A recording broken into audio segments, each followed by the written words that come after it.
Chapter 28. User 3216. From Tieba, the almighty streamer is indeed a mysterious girl 23333 User A11. +1. The streamer's posture just now made my heart pound.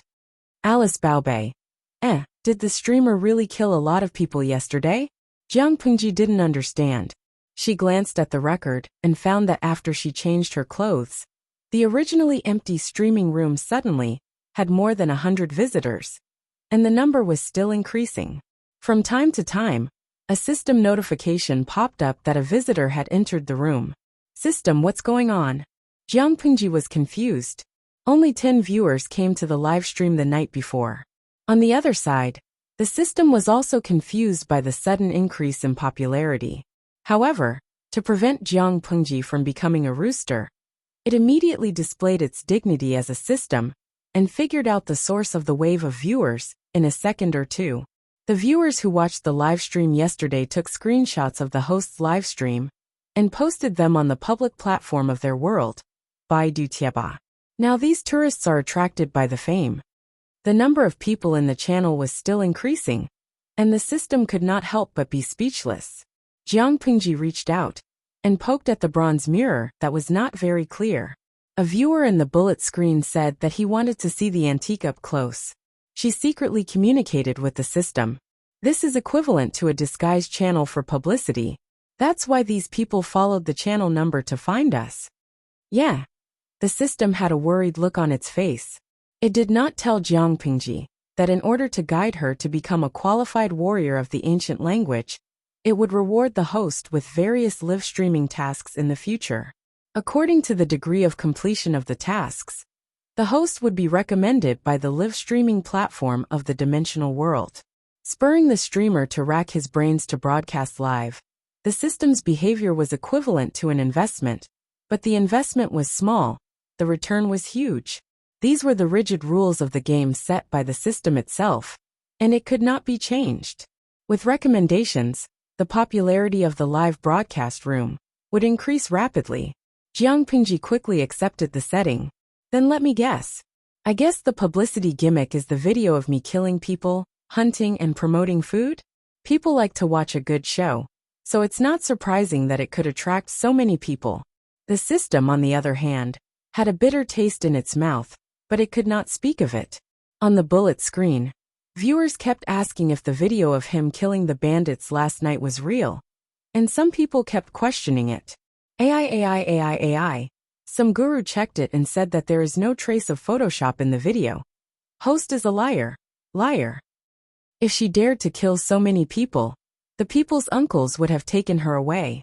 Don't rob Lu. I told you that it's a live broadcast of otaku fights. In ancient times, killing thieves would be regarded as heroes. Chives Bankai. I don't know which film studio it was shot in. It looks real, but it's actually faking its death. Host, stop lying. Only a fool would believe that there's such a thing as a multidimensional live broadcast. Those who are watching can go home now. Leave the channel to preserve your intelligence. User 1438. But don't you think it's weird? It seems like this channel number can be found on any live streaming platform. User 334. I tried it just now, and I can really find all of them. Panda, grilled fish and YX are all available. I was scared to death. User 3356. She's stirring things up again.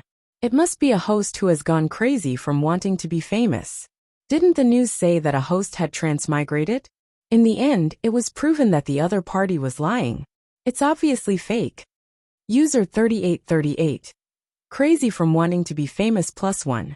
These women who have undergone plastic surgery, in order to be famous, will call rich men husbands, sleep with them, dance, strip, scream, and have sex with a few men. What can't they do? It's disgusting. They'll open their legs as long as you give them money. User 5567. Crazy from wanting to be famous +N. It's so ugly. Nowadays, any woman who can open her legs can come out for a live broadcast. The culture has been led astray by these sensationalists. I dare predict that when this host becomes famous, she'll definitely send gifts to rich men from thousands of miles away. User 9873. Crazy from wanting to be famous +N. I'll bet 20 cents that she looks like an underage girl, which suits the tastes of some perverts. Jiang Pingji did not set a bullet screen limit for the audience, so there were all kinds of comments on the screen. Most of them were questioning, and some were even cursing. She expressed that it was the first time she had seen such a chaotic scene. It was as if a tank of dirty water had fallen from the sky. Host, do you want to limit the number and level of the bullet screen? The system saw that the number of viewers had risen to the 500 mark. Although it was happy to gain popularity, it was also worried that its host would hate the live broadcast even more because of the intensive abuse and ginseng cock. When that time came, it would cry. The bullet screen was flying, but Jiang Pingji's reading speed was not just for show. The escalating abuse and comments refreshed her vocabulary. Jiang Pingji, on the other hand, said suspiciously, "Why limit it? It's quite interesting system." It was wrong. Its host was not an ordinary person at all. This level of ginseng cock was not even enough to scratch an itch. However, it had forgotten that once its host bore a grudge, she would not be an ordinary person when she took revenge. Let them curse. To be honest, it's an eye-opener for me to learn how to curse people after growing up, Jiang Pingji said with amusement. I thought that when I took over the 7th Legion, it was already a hopeless rogue legion. I didn't expect it to pale in comparison. From her point of view, there was a technique to scold people. A good scolding person would not use a single dirty word, yet it could make the person angry to the point of having a brain hemorrhage. For someone to curse someone's ancestors and genitals at the drop of a hat, their mouth was too dirty, and they had no manners at all. If I were a scholar, maybe I could come up with a social research topic similar to the qualities of modern humans. Jiang Pingji's face did not show the slightest hint of anger. She did not even care about the audience. She had been humiliated to her grandmother's house. Those who were cursing her on the screen, which was getting dirtier and fiercer, had no idea that they had been humiliated in front of one of the main leaders of the Interstellar Human Alliance, the Legion commander. Don't tell me you want me to scold you back for being unsightly? She never liked to talk too much when it came to things that could be solved with her fists. Of course, under certain circumstances, she preferred to use words to attack people. If the system dared to say yes, Jiang Pingji felt that she would definitely find a way to strangle it to death. I'm in charge of my channel, the system said decisively. No, I think I can give them permission. If the other party's account was given permission, they might even change to another account. That was also a bit of popularity. Jiang Pingji immediately thought of the system's little scheme. She scolded it with a smile. You're only so promising. That little bit of popularity can lure you away. I'm really afraid that one day you'll be abducted by a piece of sesame seed cake. Wait a little longer, the best is yet to come. After hearing that, the system's body trembled. No, why did it feel that something was wrong? No, host. Don't tell me that you want to tear your own audience apart. You're supposed to tear apart the legal mother / the stepmother / the siblings / the weird relatives and elders, not the master of the audience. Chapter 29. Some of Jiang Pingji's words were like toilet paper. She threw them away after using them, and let them go as if they were farts. The insults on the screen were getting more and more unbearable. Some angels could not take it anymore, and started fighting with the trolls. Jiang Pingji's eyes were extremely sharp. She accurately found out the desire of some little angels to take a closer look at the layout of the ancient houses. While the others were fighting, she was not affected at all. Lu Lanting was the only legitimate son left in the family, so most of the family's resources were given to her. Lu Lanting's father was often away from home, so the study was Lu Lanting's. Even if her only legitimate brother wanted to borrow books, he had to ask for her permission. In that era, there was a clear distinction between legitimate sons and illegitimate sons. In some aristocratic families, illegitimate sons had a lower status than even servants. She heard that her brother had broken his head playing yesterday. She wondered how he was doing now. She did not need to show any concern for him, nor did she need to be courteous. All she had to do was ask about him. If she asked too much, people would find it strange. There was a rather large study room in the outer courtyard on the east side. The bookshelves were filled with all kinds of bamboo slips and booklets, bound with precious bamboo paper. The handwriting on the booklets was exquisite. Even if Jiang Pingji knew little about calligraphy, she had to admit that the handwriting was very pleasing to the eye. In that era, books were an important indicator of a family's wealth, and the bamboo paper books were even more valuable. Suddenly, a bullet screen caught her attention. Yongyuan Tiantian. What a bug. What era did the host set? Why does she even have paper? Paper? Jiang Pingji snapped out of her thoughts and picked up the book. She used her thumb and forefinger to feel the paper. It was smoother than she had expected. In her opinion, this kind of paper was frighteningly rough. However, in ancient times, when paper first appeared, it was even more expensive than gold. In Lu Lanting's memory, the paper used by the nobles in the outside world was even rougher than this. It seemed that the Lu family was not as simple as it seemed. Jiang Pingji's interest was piqued, and her lips curled into a smile. It was probably because the scolding was too fierce that many people jumped to this channel to watch the fun. Jiang Pingji glanced at the number of viewers in the live stream, which was about to break the 1,000 mark. The system was probably so happy that it fainted. Maybe it was grinning all the way to its earlobes. Just then, a maid outside the study whispered, "Second Langjun, Madam who wants to see you." Madam who? Jiang Pingji frowned slightly, as if she was wondering why the system was looking for her. The system, which was pretending to be dead, immediately said excitedly,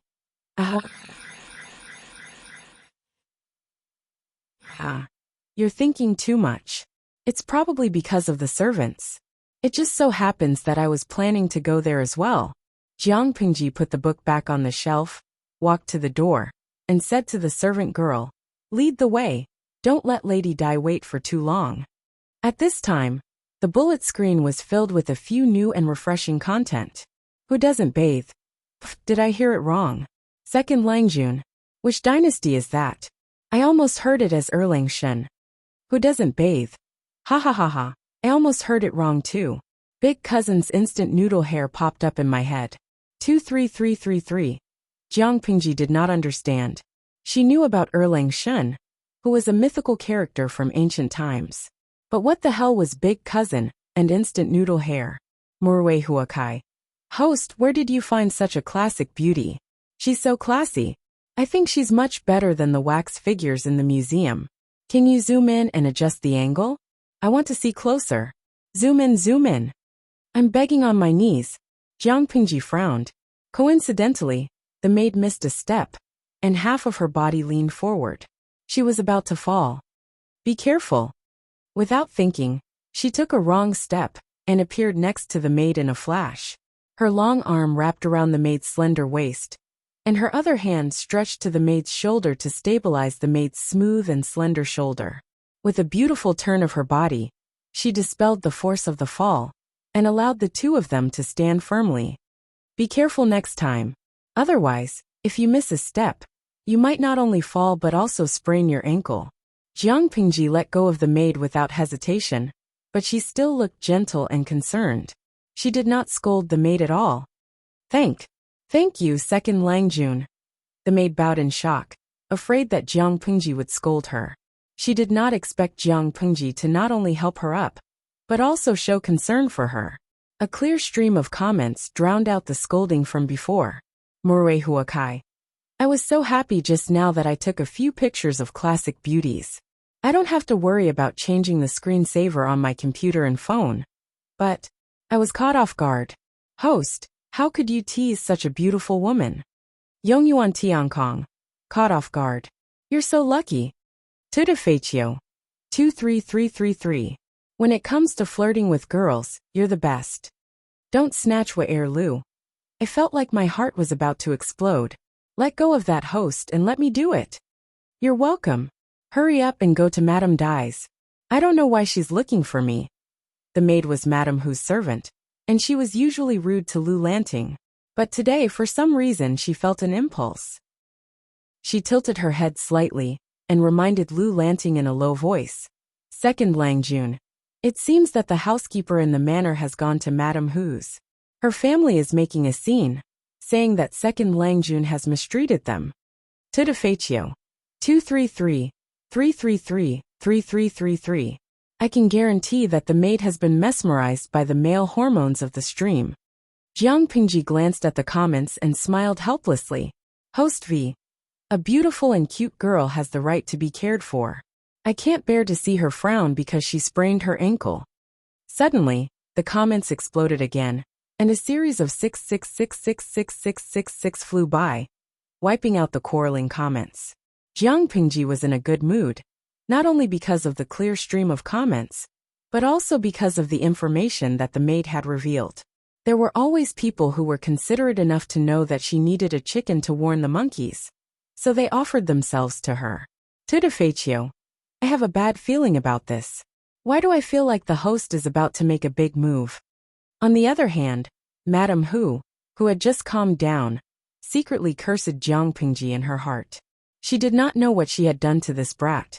She kept finding trouble with her. The older one had left to take up his post, and the younger one was still causing trouble. After taking a sip of tea, Madame Hu tilted her body with a headache. Her pale face showed signs of sickness. The housekeeper couple and their son were kneeling on the ground. Tears streamed down their cheeks as they told the housekeeper how loyal they were to the Lu residents. They didn't neglect the Lu residents at all. In terms of loyalty, they were definitely the top 3 in the Lu residents. Chapter 30. We provide you with wonderful novels to read. As for their son, they had been working hard for the Lu family all their lives, all for this. 30. Their baby? He had begged the housekeeper to give him a position as a guard, so that he could climb up the ranks step by step, and have a place in the Lu family. They had not expected to be slandered by the second Langjun for no reason. Not only that, but the ignorant second Langjun had doubted their loyalty, and had slandered them. The housekeeper had not stopped him, and had allowed him to do whatever he wanted. That was why the couple had gone to Madame Hu in tears, hoping that she would seek justice for them. Of course, they were smart enough not to say anything bad about Jiang Pingji. Otherwise, they would be digging their own graves.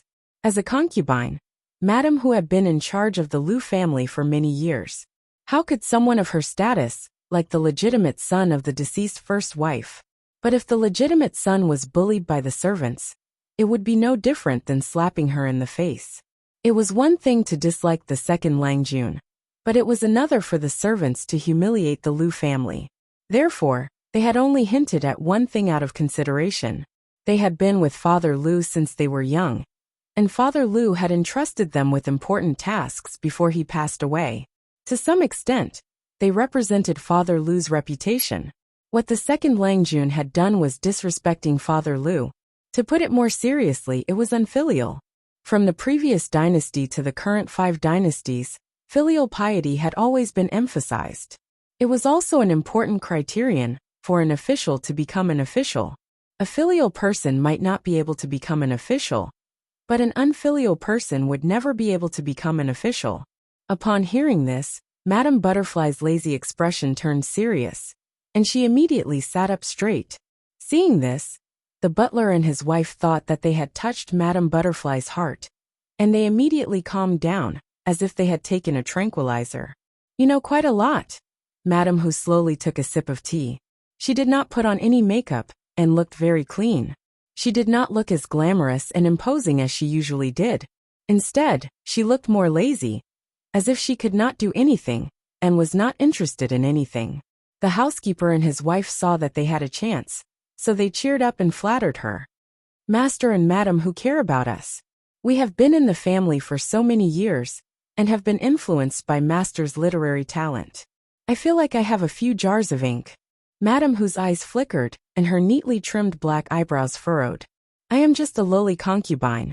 Other than the late lady, and the one in the eastern inner court, no one has the right to call me master. The butler and his wife continued to flatter Madam Hu and said, Madam, you don't have to say that. Everyone knows that you and old master are childhood sweethearts. You are a match made in heaven. If Madam hadn't taken advantage of... He lowered his head and spoke. Madam Hu had placed an exquisite embroidered screen in front of her, so the gloomy look in his eyes could not be seen. The maid knelt outside the door and whispered, Madam Hu, the second Langjun is here. Madame Hu tightened her grip on the black wooden table beside her and said, "Let him in." Jiang Pingji could enter the second lady's room as she pleased, but she could not treat Madame Hu that way. Fortunately, Madame Hu and Lu Lanting did not interact much. They were strangers, so Jiang Pingji was not afraid of being recognized. The maid opened the door and sat down on Madame Hu's right. "May I know why you are looking for me?" She could see Madame Hu's face from her seat. Jiang Pingji, who was used to seeing beautiful women, was stunned the moment she saw Madame Hu. Madame Hu's appearance was not that of a noble lady, but it was what Jiang Pingji admired the most. Seductive but not seductive, gorgeous but not uncommon. She exuded a mature temperament and style from head to toe, causing others to feel a fatal temptation. Yet because of that indescribable aggressiveness, they had no choice but to maintain a certain distance. Her eyebrows carried a hint of heroism, which made her look more spirited. There was a mole at the corner of her right eye. Her eyes were half closed, and her thick, long eyelashes moved with her breathing, as if she was trying to tickle someone's heart. All in all, this was a charming, mature, and beautiful woman who was born with the aura of a royal sister. This kind of beauty was not something that a little girl, who was still wet behind the ears, could disguise. Her natural charm, self-restraint, and bearing all required the accumulation of time to create such a stunner. There was no generation gap when it came to beauty, regardless of the era. If Madame Hu could amaze Jiang Pingji, it was only natural that the audience would fall for her. Yongyuan Tiankong. "Ah, what a beautiful lady. Mama asked me why my phone screen is so wet. Mui Huakai, *W***, so beautiful. I have a new screensaver. The beauty is so recognizable. Don't snatch wa air Lu. Streamer, the moment I saw your dad's mistress, I decided to be friends with you. User 3216. Beautiful lady. I've already ruined a phone and a computer by licking them. User A11. Thank you for the OP's recommendation. It makes me want to recommend it too. There are so many beautiful girls in this live broadcast channel. It cured my face blindness. The barrage on the screen was like a fountain erupting, countless PR almost drowning the entire screen. Jiang Pingji did not look at it for long, but according to her memory, even if it was only for a moment, she could remember the smallest details with just a glance. The system did not have to deliberately feel for it to know that Jiang Pingji was happy and relaxed at that moment. This discovery made it a little confused. The system said, "I don't care if you're flirting with girls, but BG harem fights do not support the host playing GL side quests. Otherwise, I'm going to cry." Jiang Pingji secretly rolled her eyes. Sometimes, the system was cuter when it was quiet. Everyone loves beauty. It's just a hobby of mine. Who gave you the wrong impression that I might like girls? As Jiang Pingji chatted with the system, Madame Hu's slightly hoarse voice could be heard from above. "Where are you looking at, Erlang?" In fact, the seemingly lazy Madame, who was also distracted for a moment. Of course, Madame Hu was in a daze not because she thought Jiang Pingji was beautiful, but because she saw Jiang Pingji's blurry figure walking slowly through the half-transparent screen. She had the illusion that an old friend had returned, and she almost lost her mind. But she quickly hid it, and Jiang Pingji happened to look away at the same time, so no one noticed. Jiang Pingji smiled gently, like a piece of warm jade. "I'm looking at Aunt Dai, whom I haven't seen for a long time." Everyone was bewildered when they heard this. She was the legitimate son of the family, so why would she tease her stepmother? But Jiang Pingji did not say it without thinking. According to her observations, Madame Hu knew Lu Lanting's secret. Chapter 31. Madame Hu had never liked Lu Lanting. When she was in charge of the Lu residence, she did not deliberately bully the son of the first wife, but she was not on good terms with him either. They would only meet 3 to 5 times a year, but they would only exchange a dozen words. She was very cold. Under such circumstances, Madame Hu knew Lu Lanting's biggest secret, but no one knew about it. Either Madame Hu had other concerns, or the lady did not hate her as much as Lu Lanting thought she did. Madame Hu's interest was piqued when she heard Jiang Pingji's unexpected words. "What did you see? People are like fine wine. Their fragrance increases with age. You haven't aged after so many years. And you're even more charming now. As Jiang Pingji spoke, she heard a few gasps in the room. Everyone's mind was probably filled with comments like, how dare the second Lang Jun flirt with his stepmother in public? What the F***ck? Madam Hu twirled her handkerchief and chuckled. Since when did you become so sweet? I almost took your words seriously. Concubine Dai is a natural beauty. It's hard for her to abandon herself. If others praise her, it's naturally true. The mother and son chatted with each other, and they even ignored the housekeeper and his wife who were kneeling below them. They seemed to be having a good time talking to each other. Suddenly, Madam Hu mentioned the mole at the corner of her eye, and asked Jiang Pingji if she was beautiful. Jiang Pingji did not understand, but she answered honestly, it's the finishing touch. If it's missing, it'll be less charming. The gasps in the room died down. Jiang Pingji frowned. Had she broken a taboo? At that moment, a viewer who seemed to know a thing or two about physiognomy posted a comment. Feng Shui Master Gaotu. Host, you've broken a taboo. That mole has an ominous meaning. It could bring bad luck to your husband and children. Jiang Pingji was speechless. Unexpectedly, Madam Hu, who was supposed to be angry at being stepped on, smiled coquettishly. You have a sweet mouth just like your mother. Mother? Madam Hu knew Lu Lanting's mother? From her tone, it sounded like they were not as hostile as the rumors said. While she was puzzled, Madam Hu leaned against the table and looked at the butler and his wife behind the screen. I heard from them that you privately handed the guards over to the butler to deal with and had him take them to the magistrate's office. You even wanted to search their houses? Is this true? Madame Dai changed the topic. Her expression was cold, as if she wasn't the one who had been chatting and laughing with Jiang Pingji. Jiang Pingji sat down with a straight face and said, that's true. Why? Did they bring their whole family to bother you? He is, after all, an old man arranged by your father. Can I borrow your servant girl? Sure. Madam Hu looked at the scene with curiosity and interest. She wanted to know what Jiang Pingji was going to do. However, in the next second, Jiang Pingji's words almost angered her. Bring the servant girl down for a body check. See if there are any signs of her being violated within a short period of time. Before she could finish her sentence, Madam Hu slammed her hand on the short table beside the table. The sound echoed throughout the room. Bastard! When Madam Hu slapped him with her palm, or rather, when Jiang Pingji said those words, the guard was already at a loss of what to do.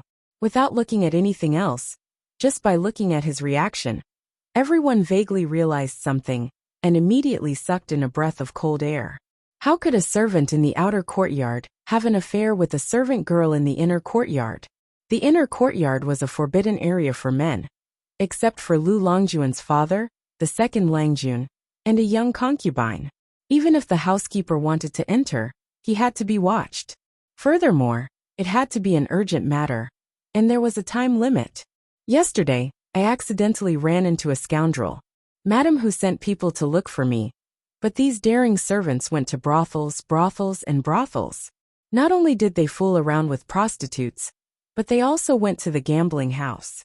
When they came back in the middle of the night, they snuck into the inner courtyard and raped a servant girl in the kitchen, who happened to wake up at night. The inner courtyard is where Mother, Madam Hu, and my sister sleep.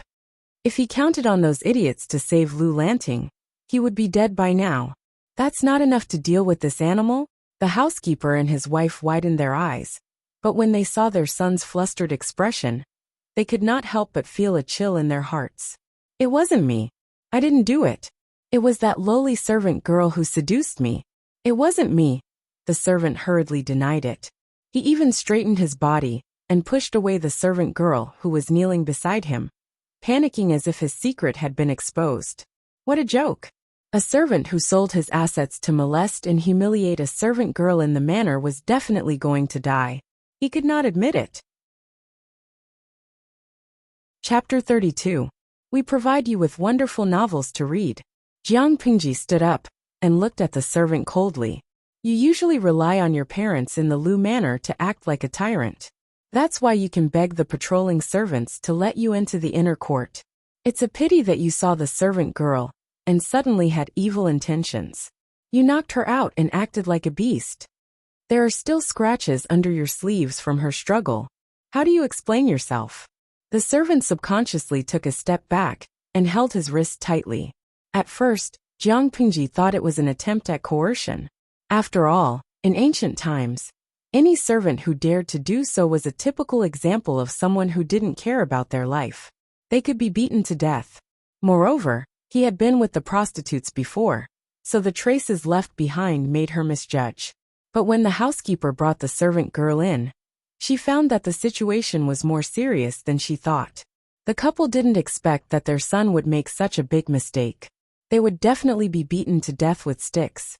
Under the gaze of his parents, the servant's eyes became bloodshot. He panicked and was at a loss, seeing that Jiang Pingji was not far from him, and thinking that he was going to die. He suddenly had an evil intention. "I'll fight you to the death." Jiang Pingji skillfully dodged to the side. The room suddenly became chaotic. No one expected him to be so daring. Unable to catch Jiang Pingji, the strong and well-trained servant immediately targeted Madame Hu. She was a woman who was sick not long ago, so she was the easiest to deal with. But Jiang Pingji immediately realized his intention. She slapped him in the face with her sandalwood fan. Taking advantage of the moment when he closed his eyes, Jiang Pingji lifted her leg and kicked him in the leg, forcing him to fall forward. Slap. Jiang Pingji used the closed sandalwood fan to slap his face. He didn't know how much strength she used, but the slap made him fall to the ground. From his temple to the bridge of his nose, there was a swollen red mark that was 2 fingers wide. One of his eyes flowed with tears of blood. "You've dirted my fan." She threw the blood-stained sandalwood fan to the side of the servant, who was curled up on the ground, covering his eyes and howling in pain. The whole thing happened in the blink of an eye. In the end, Jiang Pingji ordered her men to bring the couple in charge under control as well. Not only was the room silent, but the entire bullet screen was also blank. It felt unprecedentedly peaceful. "Housekeeper, have you searched their house? How much money did they embezzle from the manor? Report to the magistrate court according to the actual number. Remember, when you send him over, feed him a bowl of mute medicine. As for him, hee, gather all the servants and let everyone see what it means to be beaten to death." Concubine Dai was frightened just now. Remember to get a doctor to prescribe some medicine to calm the nerves. The atmosphere in the room was heavy and frightening. The housekeeper was used to seeing storms, so he was very receptive to it. "Lang Jun, I've checked it out." Speaking of this, the old butler felt a little embarrassed. He didn't expect that someone would be able to embezzle so much money under his nose. According to the current laws, if the butler and his wife were taken to the magistrate's office, they would eventually be sentenced to death. However, Lang Jun had really grown up. He could still remember to be considerate in this kind of angry situation. After all, they were old people from the Lus, who knew how much the couple knew about the affairs of the manor. They couldn't be released unless they were mute. At first, Madame Hu was really frightened by the incident, but it didn't last long. Her attention quickly shifted from panic to the figure reflected on the screen. She was dazed, and she thought that the person she was familiar with would pass through the screen and walk towards her. However, Jiang Pingji's voice brought her back to reality. She had lost interest in it, so she responded in a low voice and asked the servant to help her back to her room. After a moment of silence, the bullet screen suddenly exploded again. Some of the content was doubtful, but most of them were still in disbelief. Some even criticized Jiang Pingji for being too cruel and vicious. They were more and more inclined to believe that the live stream was real. "Weisui, I believe that the streamer has really traveled through time. But as a modern person, where are your values? You destroyed a person's eyes so easily and wanted to beat him to death in public. That's too cruel." Most of the bullet screen was similar. Most of them were criticizing Jiang Pingji for being cold-blooded and cruel. She secretly curled her lips and asked the system to put her words in the center. "Host V, who told you that I'm from the modern era? How could she, a person who had lived on the edge of a knife, fought in space for more than 30 years, and directly or indirectly killed tens of millions of people? She had her own way of doing things and judging. As long as she didn't cross the line, everything was fine. Cross the line? Then I'm sorry. Host V, Let me introduce myself. I am Jiang Pingji, the commander of the 7th Corps of the Interstellar Human Federation. I have the rank of general. Maybe after I die, I will be given the title of honorary marshal. According to your timeline, I belong to the future of humanity about 10 or 20,000 years in the future. As she spoke, she stepped on the wooden clogs under her feet and heard the rhythmic clacking of the clogs. Host V. This is not the peaceful era you are used to, and there is no such thing as human rights. Bloody scenes like today will only increase in the future. You and I are people of 2 different generations. It is fate that brought us together. If you are curious, I welcome you. If you don't, I won't send you off. The system, damn it. She was not only the most difficult host it had ever met, but also the most famous host the audience had ever met. The system was so angry that the 3 corpses god was about to explode. If you do this, you'll make everyone leave in anger, understand? Jiang Pingji secretly curled her lips and said with certainty, No, don't worry. The number of people will only increase. The system did not understand, but Jiang Pingji was too lazy to explain. A host from tens of thousands of years in the future streaming in the ancient era that seemed to be thousands of years ago. And it was real. Was the gimmick not big enough? The system quickly realized that the number of people watching the live broadcast was slowly climbing towards 2,000, and it was getting closer and closer to the 2,500 mark. But why was there so many people watching the live broadcast? But she did not even see any lollipops being tipped. How old are you this year? Jiang Pingji took a flat wooden stick painted with red paint from a servant's hand and walked to the unfortunate maidservant. The maidservant wanted nothing more than to hide in a hole in the ground. If it weren't for the butler who had arranged for someone to keep an eye on her, she would have found a chance to kill herself. I am 13 this year. Although this maidservant was only 13 years old, she had matured quite early. She looked like a slender and elegant girl of 15 or 16. Jiang Pingji handed the wooden stick to her. Under the servant girl's frightened and confused eyes, Jiang Pingji slightly squatted down and looked her in the eye. She used her other hand to pinch the servant girl's jaw. He is tied up and can't move. You can beat him until he is dead. If you can't beat him to death, I will spare his life. The gathered servants did not know what had happened, but they could not help but gasp when they heard Jiang Pingji's words. Jiang Pingji did not care about the looks of others.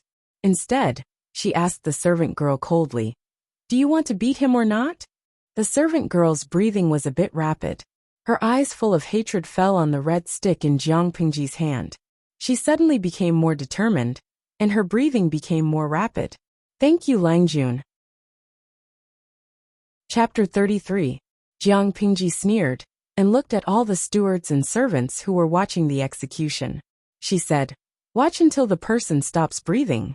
Otherwise, no one is allowed to leave, and no one is allowed to look away. But if anyone dares to spread rumors about what happened here today, they will be punished the same way.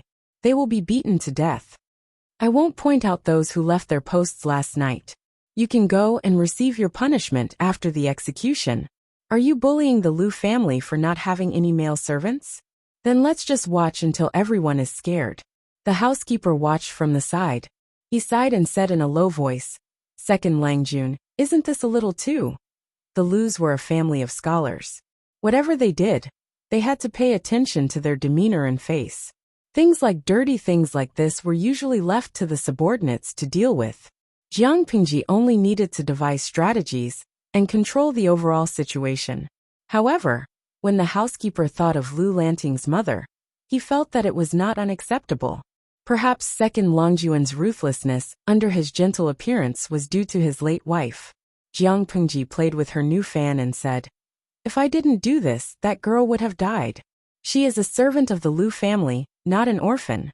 She has been wronged here, and she has the right to ask for some interest from her creditors. Besides, father has not been here all these years. Although the housekeeper has done his best to take care of the Liu family, he is old and not as energetic as he was when he was young. It's inevitable that he has made mistakes and encouraged these people to do bad things. I can't guarantee that everyone will be as loyal as the housekeeper. The inner court is not a place for outsiders to come and go as they please. That servant had a loose tongue. Or rather, he liked to talk nonsense. Jiang Pingji could totally imagine what would happen if he got drunk one day. Or if he got complacent and told his friends about her forcing herself on the maidservants in the inner court. Then the whole Hejing County would know about it. By then, the reputation of all the women in the Luz would be ruined. If he didn't die, who would? The housekeeper was still worried that after today's incident, the entire Hejing County would know that the second Lang Jun of the Liu family was a cruel and merciless person. At this time, the sun was not too strong, and it was a little cold when it shone on their bodies. However, this kind of cold was not as cold as their hearts. The maidservant was petite and exquisite, but at this time, she used all her strength to raise the wooden stick and hit the tightly bound man. The other party was in pain and wanted to roll away, so she raised the wooden stick and chased after him. She hit where it hurt, and the dull thuds echoed in everyone's hearts. Not only did the servants who were forced to watch felt their bodies turn cold and their legs tremble, but the people watching the live broadcast on the other side of the screen also couldn't take it. Some of the weaker ones even felt a wave of nausea rise in their throats. Even so, the number of viewers in the live broadcast slowly climbed to 3,000, and there were still many people waiting in line outside. There was a limit to the number of viewers in the streaming room. For a new streamer like Jiang Pingji, the maximum number of viewers was only 3,000. If she wanted to increase the limit, she had to upgrade the streamer's level with the system.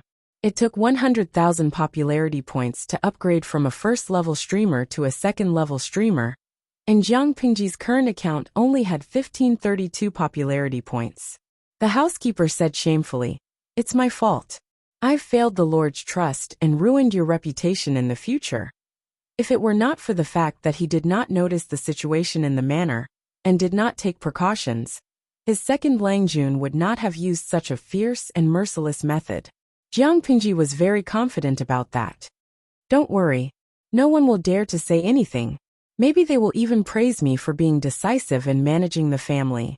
If she did not have such a method, the gentry whose daughters have been kidnapped would be the ones worried. How could a person who did not even dare to hit the servants in the family, and who was restrained by the other party's twisted logic, have the ability to protect himself and the noble girls in that kind of dangerous situation? The housekeeper was speechless. From the beginning to the end, it took more than an hour. The people present, and the viewers in the streaming room, were forced to watch for more than an hour. The ground was stained with large patches of blood. White brain matter and broken bones were smeared on the ground, and there were some pieces of flesh scattered everywhere. The servants in the courtyard were so scared that they did not dare to make a sound. A few of them felt a slight numbness in their lower abdomens, and a warm current flowed down their legs. They were so scared that they could not control themselves. No one could have a clear conscience. They were afraid that the things they had done in the past would be found out and punished. The viewers behind the screen felt that their worldview had been forcibly reshaped.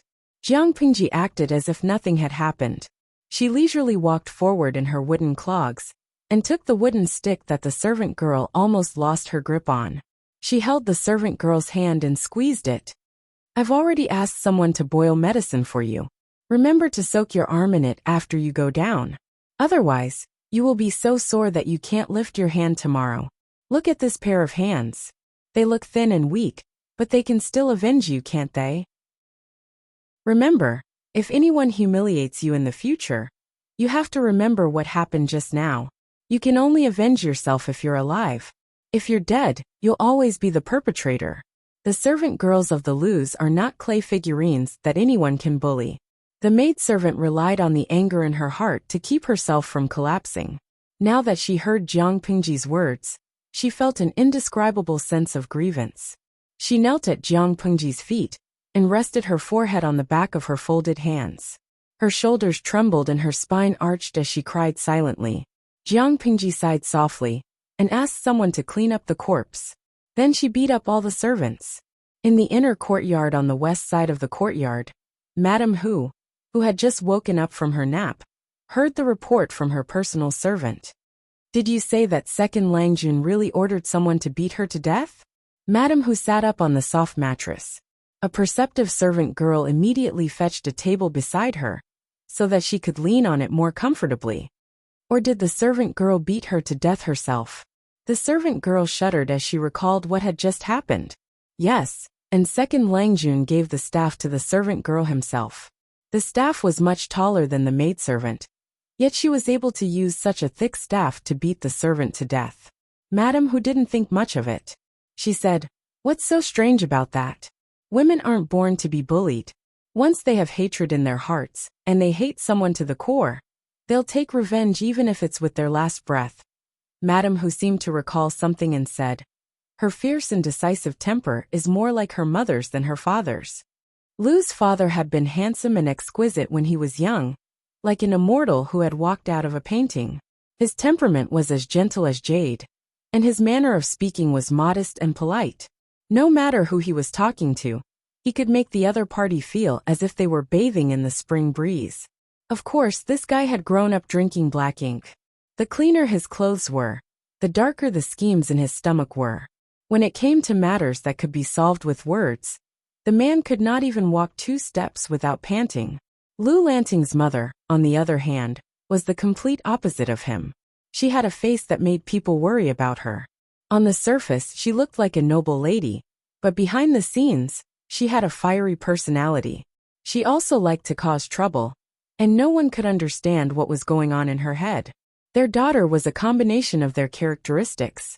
She looked like her father, but her fierce and violent nature was like her mother's. But Madam Hu took a sip of tea. Second Langjun is smarter than his mother. Lu Lanting was not her mother. If she got into trouble, there was no Lu Shi to clean up for her. It was better for her to rely on herself. The servant girl did not understand. But, Madam, second Longjuan's actions are bad for his reputation. Chapter 34. The maid did not dare to say anything else. She had served Madam Hu for many years, but she still did not understand the lady's temper. It could be said that she liked second Langjun, but she secretly liked to make things difficult for people. She was also indifferent when she met people. After all, he was the only legitimate son left by the late Madam. Madam Hu, who had pestered the old master to become his concubine, did not like second Langjun. However, the maid did not think that Madam Hu hated second Langjun. The most obvious thing was that Madam Hu had been managing the factories left behind by the late Madam for the past few years. The profits of the factories had increased over the years. Some of them were even a few times more than the Lu family's businesses. But Madam Hu had no intention of taking them for herself. It seemed that she was sincerely helping second Langjun take care of the businesses and return them to the rightful owner.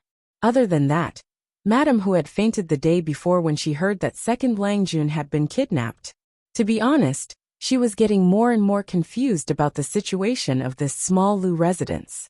Madam Hu's maid could not understand the Lu family, and Jiang Pingji was also getting dizzy. Jiang Pingji planned to read all the books in the study in order to understand more about this era. With her memory, it would not take long. Other than a few books that were bound with paper, most of the books were made of heavy bamboo slips. However, before she could see much takshu, the maidservant who was serving her said that this month's rations had been delivered. Allowance. Jiang Pingji searched through Lu Lanting's memory and vaguely knew that it was like pocket money. However, when she saw the pile of items in her room, she realized that she had been wrong. The allowance was not just a box of silver or copper coins, but also daily necessities. There were a few sets of the 4 treasures of the study, a dozen bolts of cloth for making new clothes, a few pieces of soft fur, a dozen boxes of incense powder, a few stacks of floral paper, and 5 pieces of bamboo paper. In this era where paper was more valuable than gold, Lu Lanting's monthly allowance was 5 pieces of bamboo paper. Thinking of this, Jiang Pingji narrowed her eyes and said in surprise, "This month's paper looks more special than the previous month's." Taksha did not suspect anything. Instead, she had an expression that said, "Second Langjun has good eyesight." She secretly pinched the rather heavy purse in her sleeve. According to the owner, the craftsmen have experimented and adjusted it several times. The toughness of the bamboo paper is better than before, and the texture is smoother to the touch. Jiang Pingji went over to touch it. The paper was indeed better than the ones on the bookshelf. However, this was not the main point of her concern. Although paper-making technology existed in this era, it was not mature. The quality of the paper produced was not good, and it was not widely used. Therefore, good paper was still expensive. Paper suitable for painting was even more expensive and rare. She found a detail in Lu Lanting's memory. In other families, even the most important children in the family could only get half a blade of paper per month. Moreover, the quality of the paper was not good. Most people used bamboo slips to write. Lu Lanting's monthly supply exceeded the quota, and he even carefully selected the best quality batch. Unless Jiang Pingji had an idea. It's not easy to make paper in the workshop. 5 blades of paper per month is a little too much. Taksha did not know that she was testing her. She said naturally. The paper-making workshop was left to second Langjun by the late wife. As long as second Langjun needs it, even if they don't sell paper to the outside world, they can't be short of money. There is no reason for you to save money for them. Paper workshop. As expected, the veins on Jiang Pingji's forehead twitched. Taksha secretly glanced at Jiang Pingji. She could not help but heave a sigh of relief when she saw that Jiang Pingji's expression was relaxed. Most of the servants in the Lu residence already knew that Langjun had ordered his servants to be beaten to death. In the past, they didn't really like Langjun, who usually didn't have much of a presence and had a soft personality. However, after witnessing his ruthlessness, they all became obedient. The owner of the workshop had even sent over the monthly quota 2 days in advance. He even gave Takshu some benefits and asked her to put in a good word for him. The workshop was a lucrative job, and the owner did not want to lose it for no good reason. The scale of the workshop was neither too big nor too small, and it produced a limited amount of paper each month. The aristocratic families consumed countless amounts of paper each year. The aristocratic families and merchants would secretly order the bamboo paper produced by the workshop. If they were late, they would not be able to sell it no matter how high the price was. In order to get their share of the annual quota, they had to bribe the owner to get a bigger share. That was something that happened almost every year. It seems that the owner has given you a lot of benefits. It's rare for you to speak up for someone else. Jiang Pingji's gaze fell on Taksha's right hand, which was hidden under her sleeve. Taksha's face was pale. Jiang Pingji smiled and comforted her. It's not easy being a girl. Don't be too afraid. The owner has given you benefits. As long as it's not too much, just accept it. You are my servant. The system secretly complained. If she really wasn't afraid, she wouldn't have said it so bluntly. Jiang Pingji had gotten the clue she wanted. She secretly rubbed her forehead. She was even more certain that there was something wrong with Lu Lanting's mother. Yongyuan Tianjian. Haha. Why do I feel like there's another woman other than the streamer? Moroi Huakai. Really? Maybe the streamer can go and have a historic reunion. User 3216. The person above is too naive. There's no knowing what's in a person's heart. Be careful not to get stabbed. User A11. Why do I feel like if there's another woman from another world, the streamer should be merciful if she doesn't stab her to death? Tudafetio. I agree with User A11. The streamer's fighting power is at its peak. Jiang Pingji pondered as she scrolled through the bullet screen for inspiration. Then she heard Taksha's voice. Second Langjun, are you still going to the family school tomorrow? Takshu helped her tidy up the rations and put them in different boxes. Mr. Wei sent someone to ask for leave yesterday. He said that he hasn't fully recovered from his cold and needs to rest for another 3 to 5 days. He doesn't want to spread the illness to Langjun. Lu Lanting's teacher was sick and had asked for leave for 3 days. Jiang Pingji did not expect him to still be ill. The family school? Jiang Pingji furrowed her brows. It was a place where children went to school. As far as she could remember, Lu Lanting did not like going there. Most of the time, she hired a teacher to teach at home. Jiang Pingji wanted to refuse, but many viewers wanted to take a closer look at the ancient family school. Jiang Pingji swallowed her words and said, I'll go tomorrow. I haven't been to the family school for a long time, and I don't know what it's like now. Takshu, remember to ask the butler to prepare some rations for Mr. Wei so that he can rest in peace. Chapter 35.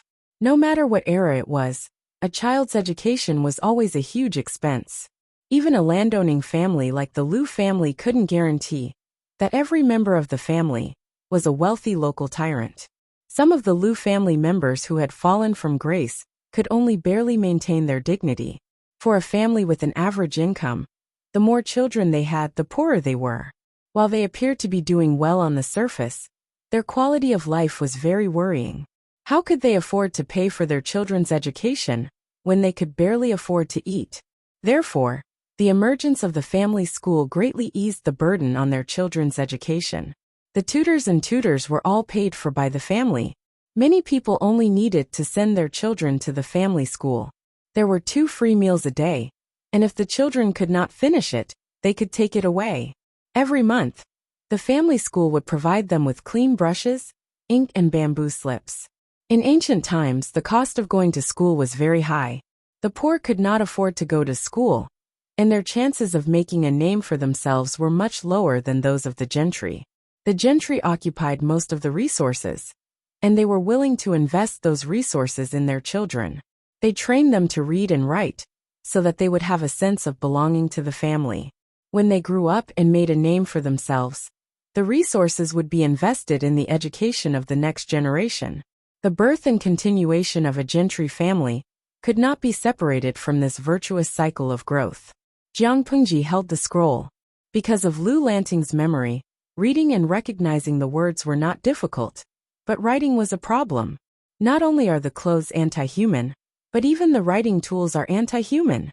Jiang Pengji tried to hold the brush, as if she was facing a formidable enemy, but the soft tip of the brush did not listen to her. What she wrote was like a weird pile of excrement. She tried a few times to no avail, so she threw the pen away and destroyed the shameful evidence. However, it was rare to see Jiang Pengji make a fool of herself. The bullet screen was flooded with 23,333 comments that almost blinded her. Misha Warrior Yun. Good and evil will always be repaid. The heavens have their own cycle. Look up if you don't believe me. Who will the heavens forgive? Hashtag Picknose one sorcerer girl offing. Woman beg me. I can teach you hashtag grimace one host v. No. Jiang Pengji muttered to herself. I shouldn't have agreed to go to that damned family school. Takshu, the maidservant, heard the commotion outside and quietly poked her head in. She asked, Is something the matter, Second Lang Jun? It's nothing, I accidentally dropped the pen. Her lips were almost pressed into a straight line. She looked at the pen lying on the ground, as if she was looking at her mortal enemy. Amidst the mocking comments, she sighed and squatted down to pick up the pen. The audience who was rejected did not seem to see Jiang Pengji's rejection. They copied and pasted a large section of the basic essentials of calligraphy from somewhere. Jiang Pengji's eyebrows were knitted into a tight knot. Her right hand mimicked Liu Lanting's grip on the brush in her memory. Then, she combined the basic essentials of the brush strokes on the bullet screen. Her hand trembled as she tried to get closer to Liu Lanting's handwriting. Liu Lanting's memories were like supplementary materials to her. As long as she did not purposely search through them, her memories and emotions would not be affected. However, there was a downside. Jiang Pengji's habits and actions were basically her own, when she was not purposely hinting at them. Even if she purposely imitated Liu Lanting, it would still be easy for people who were close to her to see through her. There was not much in the study, but there was an abundance of bamboo paper. She did not mind using it to practice calligraphy. Liu Lanting could only use up half a month's worth of bamboo paper. She saved up the rest and stored them in boxes. At first, she was not used to writing with a brush. The tip of the brush was too soft, and if she was not careful, her handwriting would become very ugly. But after a few tries, she gradually got the hang of it. She used her ability to control her arm strength and slowly gained experience. After practicing on a few pieces of paper, her handwriting was 50% similar to Liu Lanting's. It made sense.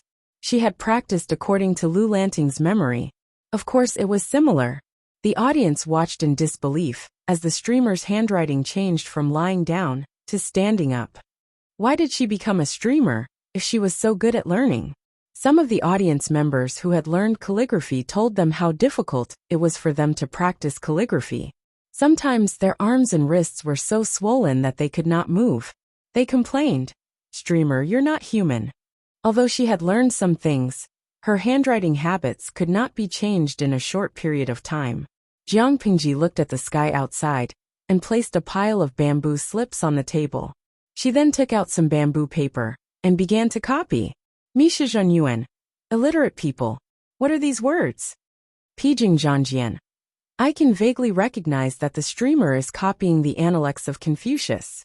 I remember that ancient books were very expensive. If the streamer's family has a collection of Analects of Confucius, they must be well off and have a high social status. Jiang Pingji saw this while she was copying and suddenly replied, Host V. Yes, the Liu family is doing well. If I were a commoner, I would probably be in a bandit's stronghold, broadcasting how to tear people apart with my bare hands. Or I would be traversing the mountains and teaching you how to survive in the wild. Jianluo Zenshan. I can understand that you're broadcasting how to survive in the wild, but what the hell is tearing bandits apart with your bare hands? Host V. This ignorant ancient era was very chaotic. Hejian County is considered orderly, but there are still many bandits nearby who specialize in robbing passing merchants for a living. A lone woman is simply a fat piece of meat for them. So if the bandits came to her, Jiang Pingji would not let them go, because they would not let her go. Just like what happened in the bandits' stronghold, those bandits would not let go of so many delicate noble ladies. In their eyes, they were just tools to vent their lust. They were not human beings. What was the use of talking about morality and righteousness with them? What was the use of begging? The only thing that could be of use was one's own brain and hands. Host V. You can either be humiliated by dozens of men in the bandits' stronghold and become their tool to vent their lust. If you're lucky, you can get pregnant. Maybe you can live for a few more days and give birth to a child who will become a bandit in the future. Or, you can only raise your sword and let them die. Jiang Pingji's pen paused for a moment before she put it down again and continued. Her expression softened a little. Host V. I know there are many things that you can't accept, but you're just spectators. I'm a participant. They're just spectators. If they don't want to watch, they can just leave. It's just a matter of time. But she, Jiang Pingji, had to walk her own path in life instead of relying on these onlookers.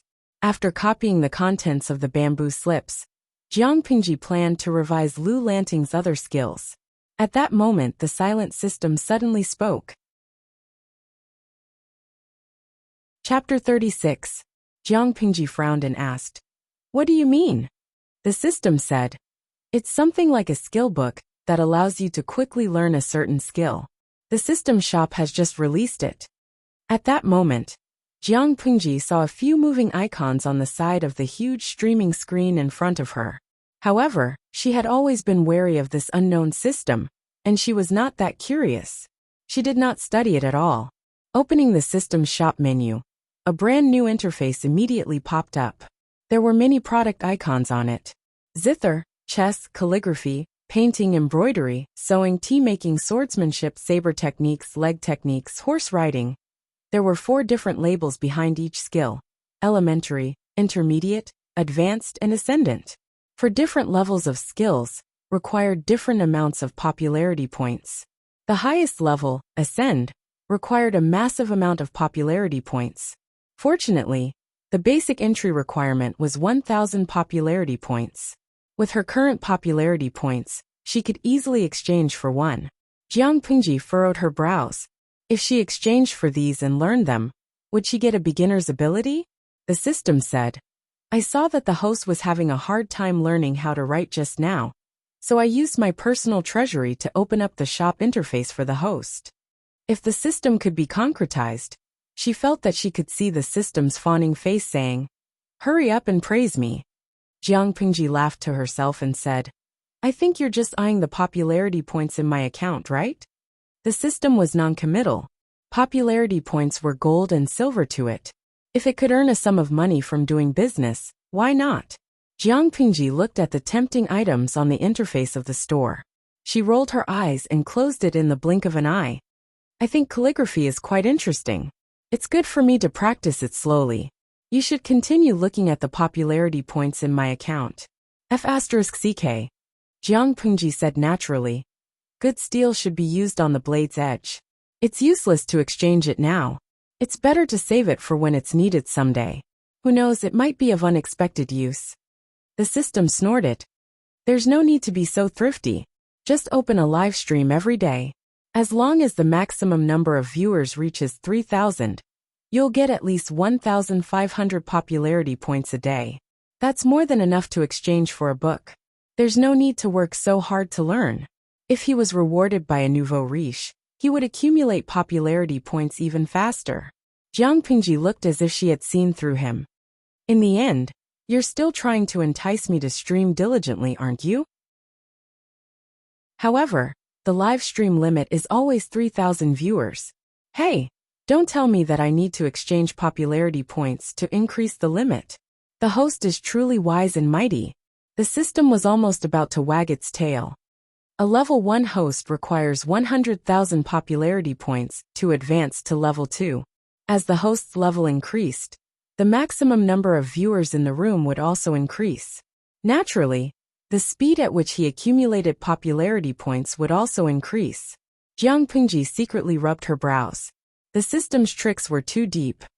The host can only upgrade his level with popularity points? The system thought for a moment and said, not really. There is another channel, but it depends on face. As a perfect plain live broadcast system, there were naturally many ways to play it. It was impossible to only have a single boring live broadcast. Jiang Pingji guided him. What channel? The system has 4 live broadcast modes. The first is the free live broadcast mode. Just like what the host is doing now, you can broadcast whatever you want. The second is the semi-interactive live broadcast mode. The host selects some live broadcast content for the audience to vote. Then the live broadcast content with the highest number of votes. After the host completes the live broadcast, depending on the audience's satisfaction, the host can obtain 3 levels of gold, silver, and bronze treasure chests. After opening the treasure chests, the host can obtain random rewards, including a free card to upgrade the host's level. Jiang Pingji listened and nodded to herself, then signaled for the system to continue. The second is the fully interactive live broadcast mode.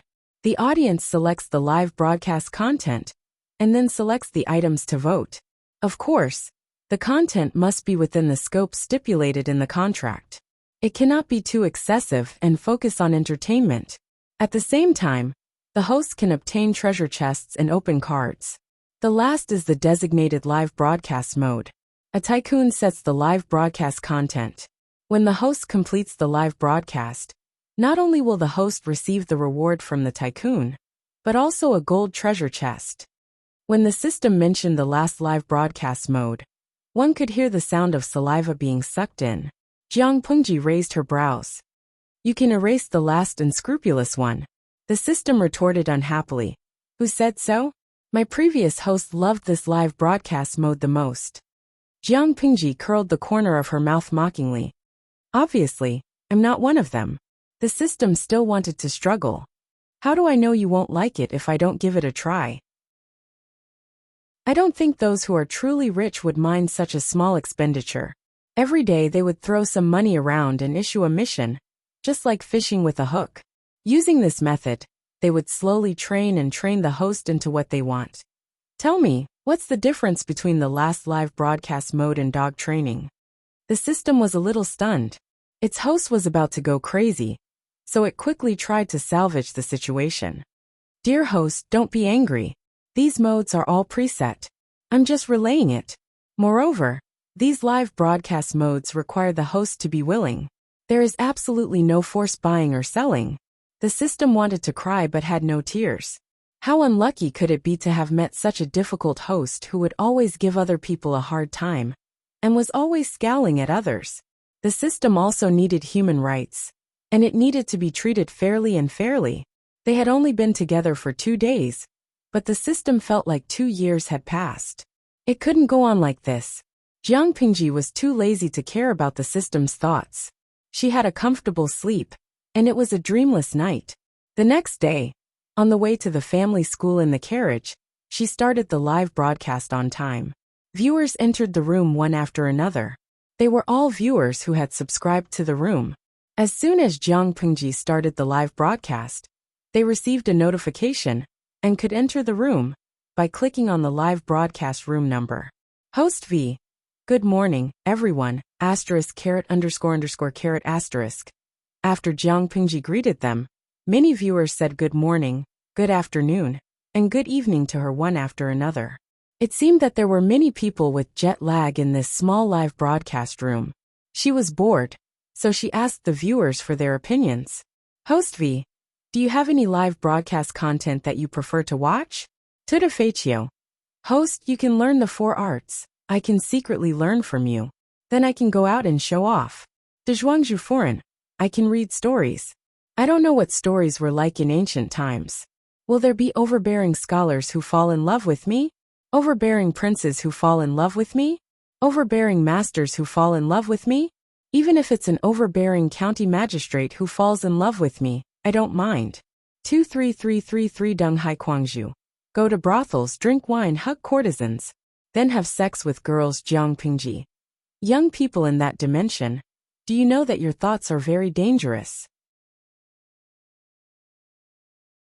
Chapter 37.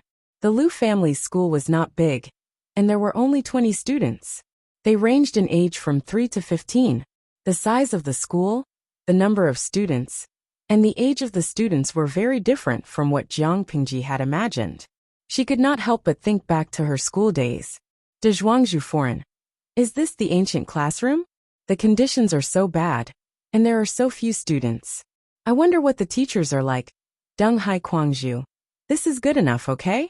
The literacy rate in ancient times was very low. There were very few people who could study, and the expenses were very high. The host is in the family school, and the conditions are very good. Most of the expenses are covered by the family.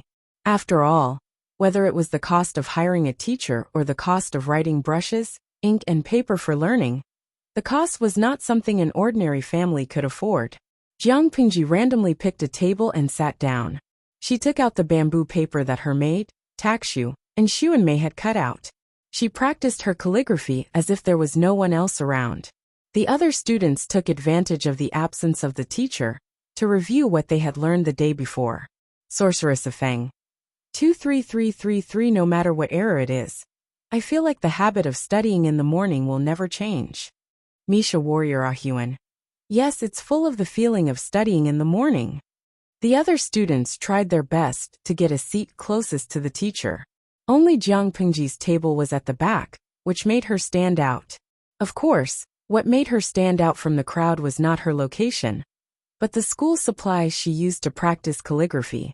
Most of the students could only carry heavy bamboo slips.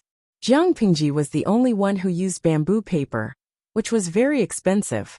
Her calligraphy was the same as before, and there was no improvement at all. To the other students, it was a waste of God's gift.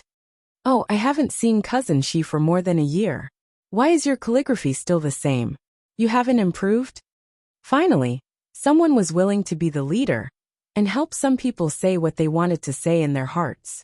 Jiang Pingji had to stop writing, and she looked up at the person who had spoken. It was the son of Lu Lanting's father. Jiang Pingji had seen Lu Lanting's memories, and she knew why she did not like to come to the family school.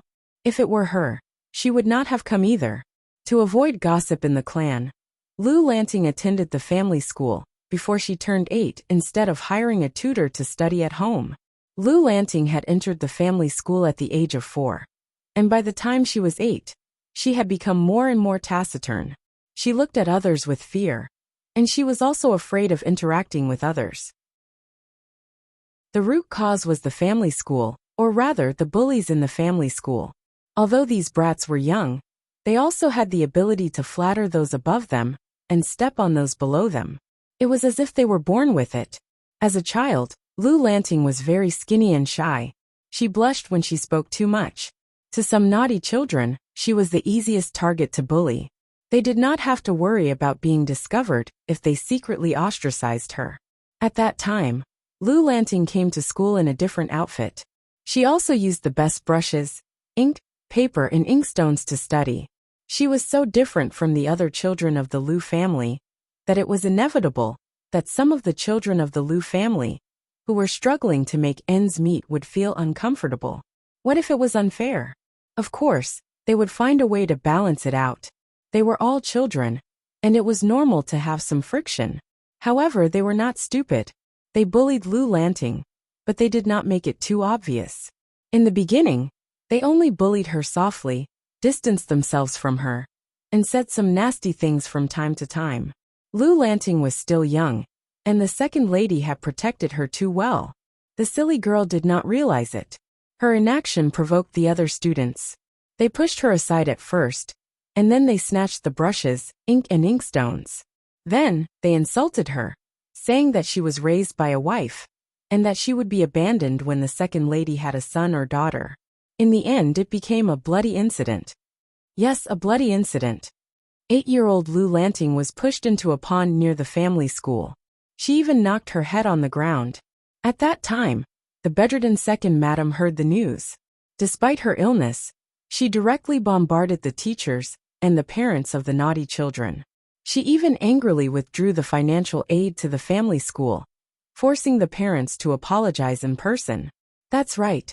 Although the brushes and ink used by the clan were purchased with money from the clan, in accordance with the principle of being a family, those expensive brushes and ink were purchased in bulk from the second wife's dowry workshop. The quality was good, and the price was quite discounted. It was said that the children were young and did not mean to hurt others, but that was not an excuse for them to hurt others without apologizing. Jiang Pingji narrowed her eyes. She had only seen the person in front of her a few times during the festive season. He was one of the naughty children who had ostracized Lu Lanting. Also, was this fellow mocking her words? Tudafetio. Ha ha ha, streamer, your words are being mocked. They're red and dazed. Ye Saigao. Streamer, look at your face. I've only been learning for a few hours. Jiang Pingji glanced at the livestream screen. Her action was seen as arrogant disregard by the other party, and she was immediately put on the spot. With the intention of humiliating him, he sat down in front of her. He scolded her, but his face showed some excitement. Cousin Shi, since you've hired a teacher to teach at home, you should naturally learn from the teachers. You're always playing around and don't know what's good for you. If second uncle comes back to teach cousin Shi, he'll be so angry that he'll fall. Jiang Pingji glanced at him and said slowly, It's okay. Only with comparison can we know who's better and who's worse. Father won't blame you. Huh? What did she mean? Not only did the cousin not understand, but the audience watching the live stream was also confused. Cousin, Jiang Pingji continued to speak slowly. It's only March. Mosquitoes aren't that big. What? The cousin didn't understand at first, but when he saw where Jiang Pingji was looking, his cheeks suddenly turned red. He pulled up his collar unnaturally and glared at Jiang Pingji with a look of embarrassment and annoyance. Cousin, you look handsome. I think your brother is very satisfied with you. Jiang Pingji blinked under the cousin's gaze and said meaningfully, If you're not feeling well, it's better to ask the teacher for leave as soon as possible. After all, it's extremely rude to be restless in the teacher's class, not to mention sitting down in front of others. After she finished speaking, Jiang Pingji took the book box that she had just packed away and sat down on another mat. Coincidentally, the teacher arrived late and saw the cousin sitting on the floor in a daze. He was so angry that his beard almost flew up. You're rude. Master. Teacher. Jiang Pingji was not affected at all. Instead, she opened the bamboo scroll and listened to the teacher's lecture while reading the bullet screen. Ye Saigao. Can someone explain what just happened? I saw that cousin sitting down to lecture the host for no reason, and then the teacher came over and scolded him. Oh my God. This was the first time I knew that an old pedant from ancient times could scold people so harshly and to the point. Chapter 38. The audience was not the only one who was dumbfounded, But there were also a lot of super perverted veterans who came to their senses. Jiang Pingji looked at the bullet screen and laughed. That master was famous for being an old-fashioned scholar in the Liu family. To put it bluntly, he was an extreme turtle. The old man was very particular about etiquette. He would correct anyone who sat in the wrong position, let alone in front of him. Even in the ancient times, which naughty kid would not be beaten up if he took off his pants and walked around? Not to mention, that cousin's age was already considered a grown man in this era. Tudifatio. 2333. I understand. That little boy might have had sex last night. The host kindly let him go back to rest. He had indeed had sex, but the person he was having sex with was not a girl, but a proper man. Jiang Pingji was very sensitive to smells. When the cousin got close to her, she smelled another person's scent on him. That kind of smell required a period of close contact to be so strong. Unfortunately, she had smelled it before. It was the manservant who served the cousin when he was studying. Apart from that, there was a very faint afterlife smell on him. Plus, there was a little strawberry on his neck, and his walking posture was a little unnatural. TSK. She could not help but sigh. Children in ancient times were really King open-minded. Wutian, I understand. This is what my party says. Senior gay, start from a baby. 23333. Looking at the bullet screen that was getting dirtier and dirtier, Jiang Pingji, who had always been dirty and violent, smiled without saying a word. Bring my pao lai. I'll just treat it as a joke, but it's so disgusting to actually do it. Jiang Pingji's attitude towards this was very open-minded. In her era, same-sex marriage was legal. Host V. It's not disgusting. In this era, it's a good thing to be brothers. It's even fashionable. As the saying goes, as long as the red flag at home doesn't fall, colorful flags will flutter in the wind outside. Having a concubine on the left and a gay man on the right, talking about romance and poetry was a very common phenomenon. Jiang Pingji had searched through Lu Lanting's memories. That was indeed the case. Men preferred fair skin, and they dressed in brightly colored clothes. Not only did they have to put on makeup every day, but some of the eccentrics had evolved to the point where they were too ashamed to leave the house without applying makeup. Bring me pao lai. But streamer, in this world, you have to get married when you're of age. It's normal for men to be gay. What if you marry the wrong person? In modern times, there were a lot of same-sex wives, but at least they could choose to divorce. In ancient times, same-sex wives were not so easy, right? No matter how disgusted he was, he could only pinch his nose and live with it for the rest of his life. Jiang Pingji had never thought about this problem, because in her mind, there was no concept of marriage. She rolled her eyes and thought about how to deal with the audience. Host V. No matter how delicate and beautiful a man is, his gender is not right for me. I don't even have sexual interest. Everyone fell silent. In the next second, the system prompted the audience, Yuri Saigao, to reward 520 lovers' hearts. Lovers' hearts cost the same as lollipops, but the latter had a pink heart symbol. Tudifatio. It's so exciting. I like such an honest and cruel streamer. The system prompted the audience, Tudifatio, to reward 520 lovers' hearts. Most of the rewards were lovers' hearts or lollipops, and the system's notifications were drowned out. Jiang Pingji. Not only did she have a generation gap with the ancient people, but she also had a generation gap with the modern humans watching the stream. She did not seem to have said anything that touched their sensitive spots, did she? She herself was dumbfounded by this reward. The system suppressed its excitement and poked Jiang Pingji. Host, do you see now? Jiang Pingji raised her eyebrows and asked in her mind, see what? The emotions of the audience need to be aroused. As long as someone starts it at a critical moment, the other audience members will follow suit and reward generously.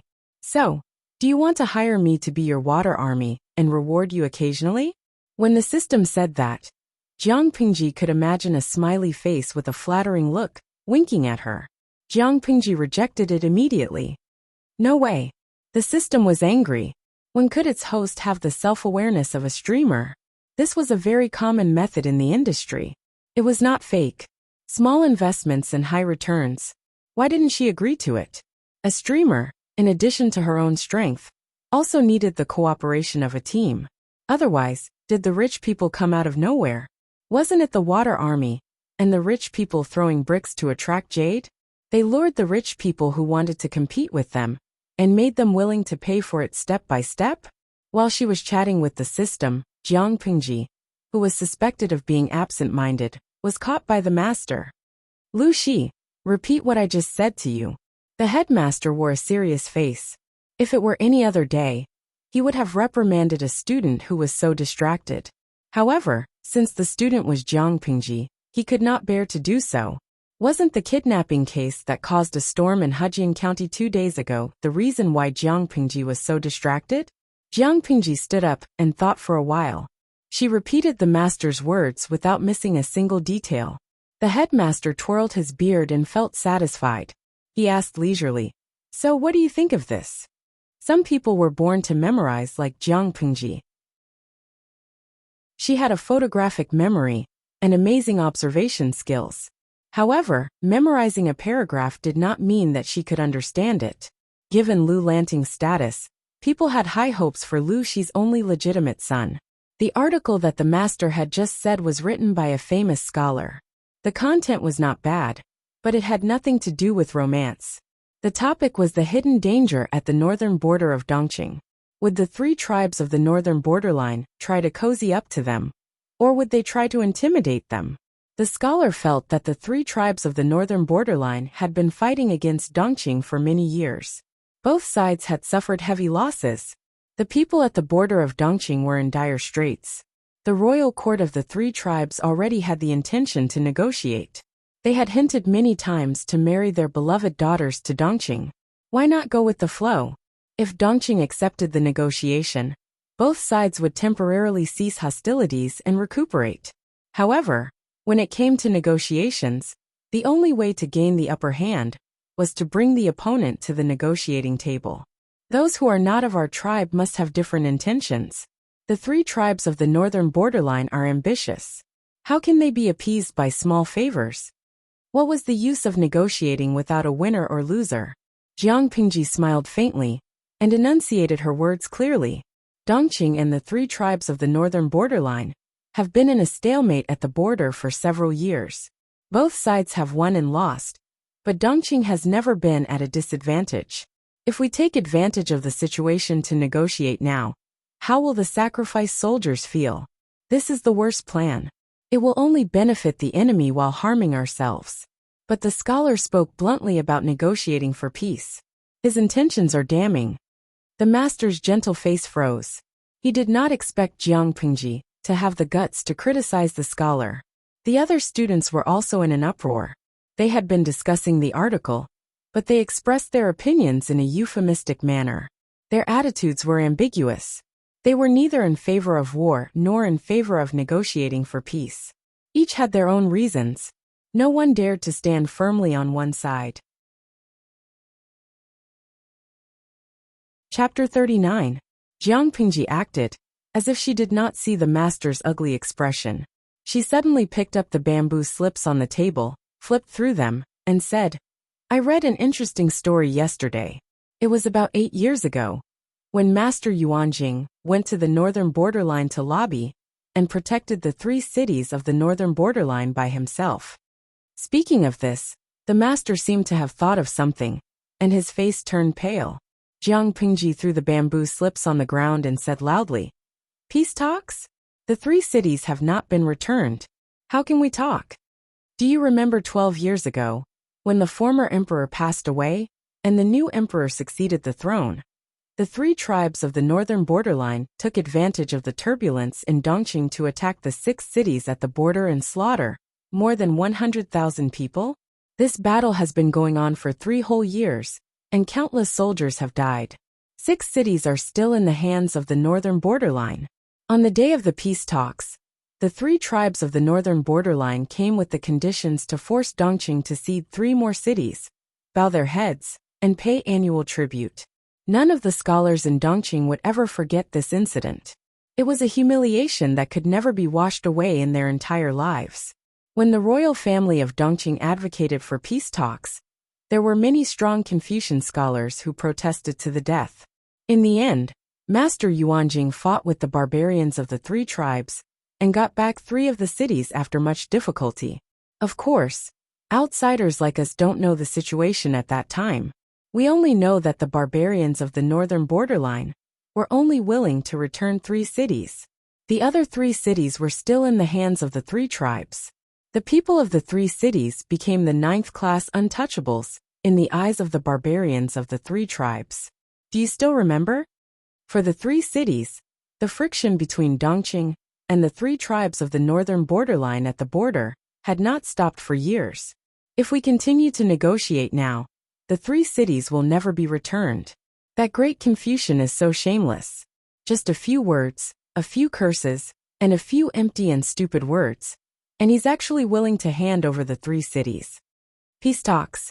Haha. If you want to talk, we can talk about it after the 3 cities are returned. It was ridiculous that the great Confucian scholar thought that he could give away the Empress concubine and hoped that she could enlighten the barbarians of the 3 tribes of the northern borderline. Haha, it was such a noble task. Why not sacrifice and send all the women in his family for peace talks? Of course, in addition to this, there is another important reason why we can't negotiate. It's the 4 factions of Nanman. Jiang Pingji had seen the great universal geographical map hanging in the study yesterday. As one of the 5 countries, Dongqing's geographical location was somewhat awkward. Not only was it connected to the 3 tribes of the northern borderline, but it also had a junction with the 4 tribes of Nanman. Unfortunately, these 2 places were full of aggressive tough bones. If they were not completely destroyed, the other party would rise from the dead sooner or later. Their vitality was as strong as the insect race. We absolutely can't give the 3 tribes of the north borderline any time to breathe. Once the peace talks start, we'll give them enough time to recuperate. It'll undoubtedly be nurturing a tiger that will invite disaster. When the time comes, the 3 tribes of the north borderline and the 4 factions of Nanman will join forces to attack Dongqing. Haha, that would be a direct checkmate. Nonsense. The 4 factions of Nanman are now at war with Nanxing Kingdom. Why would they care about Dongqing? Fight. Heh. Jiang Pingji smiled as she looked at the young man who had spoken. Nanxing will be utterly defeated soon. There were 5 countries in the world: Dongqing, Nanxing, Xichang, Beiyuan, and Zhongzhou, which was located in the center of the Central Plains. Dongqing was not the weakest, but it was not the strongest either. Nanxing had been at war with the 4 factions of Nanman for the past 2 years. In the past 2 months, there had been many reports of victory, but it would be over soon. De Zhuangzhu foreign. Ah, I feel like I've learned history for nothing. QAQ. So the streamer has traveled through an imaginary dynasty. Sure. I just wanted to show off and talk about it, but I was slapped in the face in the next second. It hurt so much. Go. It's not really imaginary. It can only be said that it's another dimension, with a different historical development trajectory. There are traces to follow. Shou Shirtu Guan. It's definitely not our ancient times. Otherwise, it would feel like a spoiler. The unknown variables are more interesting. Cafeteria Dafinanti. Am I the only one who cares about Master Yuanjing's setting? Why are you so sure that Nanxing will lose? Although Nanxing was also Dongqing's enemy, they were still of the Yan and Huang lineages. The 4 factions of Nanman were foreign tribes to them. Because there are too many ignorant people like you. Jiang Pingji had always liked to stand straight. When she lifted her chin and closed her eyes, she gave off an oppressive feeling, as if she was looking down on all living things. In less than 2 months, Nanxing will lose. Just wait and see. When the time came, it might not be as simple as ceding 3 cities, or giving the emperor's concubine a marriage alliance. Lu Lanting was naturally shy, but she was not a girl who liked to submit to her fate. She loved to read news about the world. Occasionally, she would disguise herself and go to the tea houses and taverns to listen to the news. That was usually the place where news circulated and gossip spread. Jiang Pingji had her memories. She had glanced at the great universal geographical map, hanging in the study room, and knew the geographical locations of the 5 kingdoms. From what she could see, Nanxing was indeed very dangerous. She had also read some of the news that Lu Lanting had transcribed, so she was not completely ignorant of the news. In fact, it was not just Nanxing. Jiang Pingji was not optimistic about the current Dongqing. According to the information that Lu Lanting had gathered, if Dongqing agreed to the peace talks, she was afraid that within 10 years, there would be a huge military disaster. Jiang Pingji bent down to pick up the bamboo slips that she had thrown on the ground. She casually flicked the ash off. The old master was very angry at first. She had slandered the great scholar in public and said such harsh words. It was easy to make people feel disgusted. If the great scholar heard about what happened that day, Jiang Pingji might even make things difficult for her when she entered the officialdom. However, listening to her solemn vow, the old master was a little hesitant because he himself did not agree to the peace talks. As long as he was a scholar, he would always have a sense of pride. Dongqing inherited the Xiao lineage and called itself a kingdom of heaven. Why would it be willing to bow down to the barbarians? Looking at the group of confused students, the old master's temples ached. He sighed to himself. As expected of Lu Shi's son, both father and son were troublesome. Your cousin is quite knowledgeable. What he said was not without reason. It's a pity that most of the important officials in the court are in favor of peace talks. The government is also interested in negotiating with the royal court of the 3 tribes of the northern borderline. They hope that the northern borderline will marry the Empress concubine to the second prince. Outside the school, Feng Jin, who was dressed in a white and green robe, looked at the scene from afar. He had an indescribable expression on his face. Haha, Lanting used to be very reserved and gentle. After the ordeal, he's showing signs of revealing his abilities. The person who spoke was Lu Lanting's cousin Lu Heng. He was the eldest son of Lu Lanting's father's biological brother. If there's a chance, I'd like to have a good chat with him. Feng Jin looked away. Was that really a girl in the house? Lu Heng said, "What's so difficult about that? Call him over, and I'll introduce him to you." Lu Heng knew Feng Jin's background. If his cousin could befriend him, that would be the best. Feng Jin thanked him, but he felt a little uneasy. Jiang Pingji had left a deep impression on him that night. However, it was rare to find someone who shared the same opinion as him and had such a tacit understanding with him. He was secretly looking forward to their meeting later. He wondered if Jiang Pingji would be surprised if she knew his identity. Feng Jin smiled and said meaningfully, "Yaoji, you may not know this, but your cousin is a wonderful person." Chapter 40. Therefore, Jiang Pingji saw such a scene that aroused wild and fanciful imagination. If her eyes had not told her that the relationship between the two was very normal, she might have suspected that the era had opened up to the point where everyone was gay. Watching the two of them exchange glances, with a tacit understanding that others couldn't intervene, she sat down quietly and became a spectator. "Lanting, let me introduce you to someone." Lu Heng had always cared about his cousin. He worked very hard to have such a good opportunity to introduce his friend to his cousin. "Cousin Heng, there's no need to introduce me. I know this person. Why you is so mischievous? Why did you make a fool out of my honest and simple cousin?" Jiang Pingji glanced at Feng Jin, who was sitting at the head of the table. She hadn't seen him for 2 days. The guy who had been chased for thousands of miles and had to kill his beloved pet to appease his hunger was pretty decent after he cleaned himself up. "Why you?" Lu Heng was startled. That was Feng Jin's courtesy name. They were so familiar with each other that they could call each other by their courtesy names. Feng Jin innocently opened his eyes. "It was Yaoji who didn't give me time to tell the truth. How was I deliberately making a fool out of him?" Lu Heng was speechless. Feng Jin put down the tea and couldn't wait to get to the point. "Let's put the reminiscing aside for now. I heard what you said outside the room. I thought it was quite interesting and reasonable. If that's the case, guess which prince the royal family of the northern borderline is interested in?" Jiang Pingji was a little disinterested. She couldn't get her spirits up for something so obvious. The first prince is the crown prince. That official isn't so muddle-headed. Why would he let a foreign princess take the crown prince's wife? Moreover, the first prince has all his wives and concubines. He also has many concubines in the Eastern Palace. He also has many children. Even if the northern borderline princess was very capable, she wouldn't be able to do much if she married the crown prince.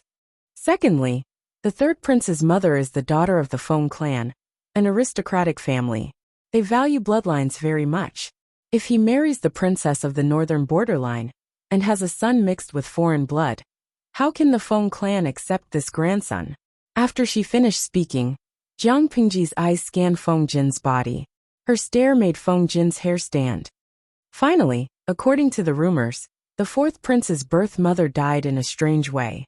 Since he was young, he has been disliked by the people in the palace. The emperor is always vigilant against him. If he were to marry the princess of the northern frontier, he would have a powerful and influential in-laws. How could the emperor feel comfortable? Feng Jin nodded as he listened. The content of Jiang Pingji's analysis was similar to what his father had said, but the style was a little different. So, Jiang Pingji looked at her 5 fingers and smiled. His mother was born in a merchant family. He doesn't have many connections in the imperial court. He only has a few subordinates and the emperor likes him. That's perfect. This was a judgment from the perspective of the Dongqing emperor. From the perspective of the Beijiang royal court, the second prince was also the most suitable. He was stupid and easy to manipulate. The second prince, whose brain was half muscle and half hay, who was impulsive, reckless, and easy to bully, had been chosen. Feng Jin was speechless. The second prince was not well liked by others. His father commented that he was uncultured and pretentious. Jiang Pingji directly criticized him as worthless. However, although the two had different styles, the final conclusion was very similar. The second prince was useless and had been abandoned. Thinking of his father, Feng Jin could not help but ask, "Lanting, if you were the king of the Beijiang royal court, what would you do?" Jiang Pingji blinked and curled her lips into a smile, which made Feng Jin feel even more uneasy. "If I were the king of the Beijiang royal court, of course I would sleep with the princess of Dongqing and have a taste of the gentleness of a Han woman. Then I would send my ambitious daughter to the second prince's manor.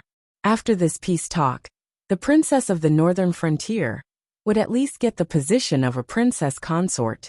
Then I would provoke the brainless but ambitious second prince." Jiang Pingji was too lazy to chew on words. When she was in school, she had always passed history and culture classes with a passing grade.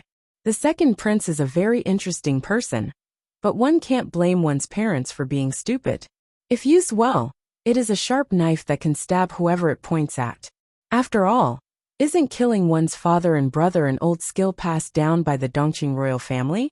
What's more, the second prince has always been at odds with the Count of Jinbei, who is guarding the border of Dongqing. As long as the conflict between the two sides is aggravated. Haha. The emperor has been coveting the military seal in the Count of Jinbei's manor for a long time. He has long wanted to get rid of the donkey, after it has outlived its usefulness. Haha. Once the peace talk starts, Dongqing will not have the pressure from the border. The Count of Jinbei, who controls most of the troops in Dongqing, will be in danger.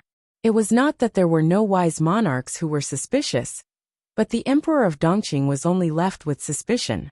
When the birds are gone, the fine bough is hidden. When the cunning rabbit is dead, the hound is cooked. Although she felt that the words of the ancient times were unreasonable and anti-human, some of the words were quite reasonable. As long as there is a problem with the Count of Jinbei's residence, the northern borderline will immediately turn hostile. When that time comes, I think the courageous and resourceful princess of the northern borderline will achieve her goal and completely drive a wedge between the second prince and the emperor. Maybe she can even make some other small moves. Jiang Pingji's words did not give the emperor of Dongqing any face at all. She even brought up the old history of him killing his father and brother. After the chaos of the 16 countries, from the unification of Xia to the division of Xia by the 5 countries, the monarch's authority was challenged several times. His control was greatly reduced, and the aristocratic families developed to their peak. Nowadays, scholars came forth in large numbers, and hundreds of schools of thought contended. Speech was freer than ever before. If these words were said in other times, It might bring about a fatal disaster. But at this time, it was not as serious as insulting the aristocratic families on the streets. Therefore, Lu Heng and Feng Jin's expressions only changed slightly after Jiang Pingji said that. After Feng Jin heard this, he sighed. My father thinks so too. If we talk about peace, it is a small matter to force the people to remonstrate with death, or to condemn by word and pen. I'm afraid that the Count of Jinbei's residence will be feared by the emperor. When that time comes, the royal court of the northern borderline will use a knife to kill us and get rid of the thorn in their eyes. Speaking of this, it was necessary to mention the current trend of Dongqing, to respect the literate and suppress the military. The founding emperor of Dongqing was a traitor of the previous dynasty. He betrayed and killed his lord, which was why he had everything he had today. Perhaps they were afraid of this in their bones, so they were very strict with the generals and vigorously supported the literate. Generation after generation, the generals became more and more useless. Now, the Count of Jinbei's residence was the only thing that Dongqing could use. If it was also courted by incompetent teammates, then it would be terrible. Jiang Pingji said seriously, this is hard intelligence, it can't be saved. Unexpectedly, Feng Jin was very studious and asked seriously, what is hard intelligence? At this time, the audience watching the live stream could not help but send out bullet screen comments one after another. Wu Fa Wu Tian. Red hot dazed, hard intelligence means acquired cerebral palsy. It can't be saved 2333. De Zhuangzhu foreign. What you said just now, if it was in a TV series, it would be enough to exterminate 9 generations. I didn't expect my elder cousin, and the handsome young man to accept it so calmly. Especially the elder cousin's gaze. It was as if he wanted to drag his naughty child back to the kennel. What nonsense are you talking about? I'm dying of laughter. I've already taken a screenshot. New emoji GTE. Chapter 41. Jiang Pingji was stunned for a moment, then said mysteriously, being mentally retarded is an illness related to the brain. It is stubborn and difficult to cure. Feng Jin did not understand at first, but when he thought about what Jiang Pingji had said, he suddenly understood that the girl was mocking him again. Although the authority of the monarchs in this era was becoming less and less dignified, and was being hindered by the aristocratic families in various aspects, in the end, it was still the emperor who reigned supreme. Feng Jin wasn't very old, but he sternly admonished, Nian Lanting is still young and insensible. Just treat these words as the words of a child. There's no harm in listening to them. However, if you enter the officialdom in the future and continue to speak so carelessly, there will be people who will make things difficult for you. Lu Heng was naturally willing to raise both his hands and feet in support of this point. As his cousin, he was very worried about his unruly cousin. He had originally wanted to teach him a lesson in private when he got home, but Feng Jin took the initiative to point it out. It saved him the trouble of arguing with Jiang Pingji. Jiang Pingji smiled without saying a word. She had no concept of entering the bureaucracy and did not care about it. After that, Feng Jin deliberately asked some questions about her studies. It was not difficult, and Jiang Pingji relied on Lu Lanting's memory to answer 70% of the questions. Feng Jin suddenly changed the topic and said to Lu Heng, forgive me for being blunt. Although the family school is not bad, Lanting's studies here will be delayed. The family school itself was a huge investment with no short-term returns. It was like a bottomless pit. Most of the time, it was to take care of the poor clansmen who were short of money. The teachers were enough to teach the children, but if they wanted to further their studies, they had to go outside to study. Jiang Pingji said, I've only studied in the family school for a few days. I've hired a teacher to teach me at home, but I'm not talented enough to live up to the teacher's teachings. Not only did I not learn much from him, but I also made a fool of myself. Lu Heng listened and agreed with Feng Jin's words. He had always felt that his cousin was intelligent and sensible, but he was a bit introverted and did not like to talk or play with others. His studies were mediocre. It must have been due to his previous experience in the family school and the lack of guidance from the teachers. Feng Jin continued to ask, May I know who the teacher is? Jiang Pingji did not understand, but before she could answer, Lu Heng said, It's Wei Yuan Wei Gongqiao. Jiang Pingji's current master's surname was Wei, and his first name was Yuan.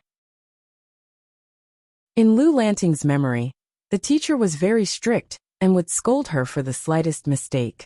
The young girl was afraid of him. No wonder. So it's Mr. Wei Yuan. Feng Jin had a look of understanding on his face. He was young, but he was familiar with all the famous Confucian scholars and scholars, not to mention Wei Yuan, who was talented but resigned due to his personality. In his eyes, Wei Yuan was a wonderful person who would fire his superiors if he didn't agree with him. He spoke bluntly and shook his head. Mr. Wei Yuan is indeed talented, but he is not suitable for Lanting. If possible, it would be better for you to find another teacher. Based on that night alone, Feng Jin could tell that Jiang Pingji was not someone who would be content with the status quo. Learning from the rigid and strict Wei Yuan, the master and disciple pair would sooner or later fall out due to disagreements or other reasons, unless one of them was willing to compromise. But was that even possible? Wei Gongqiao was stubborn and unyielding. He would fire his superior, not to mention Lu Lanting, who was only his student. Find another teacher? Lu Heng did not expect Feng Jin to say something like that. He was put in a difficult position.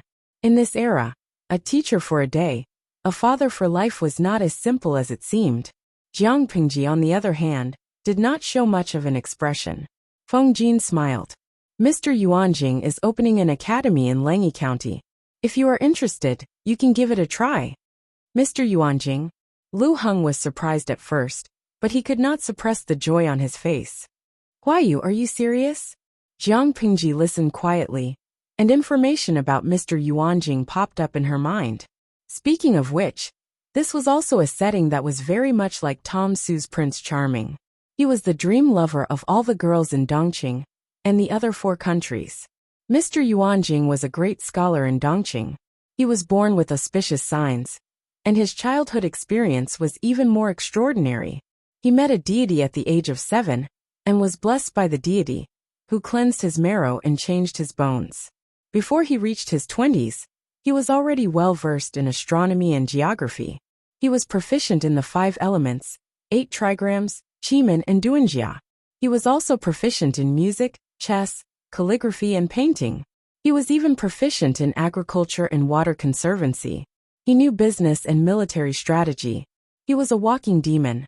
This great scholar became famous 8 years ago, when he argued with the envoys of the 3 tribes of the northern borderline. Not only did he demand the return of the 3 cities, he even made the envoy, who came for the peace talks, vomit 3 liters of blood. He died after a few days of recuperation. His words could really kill someone.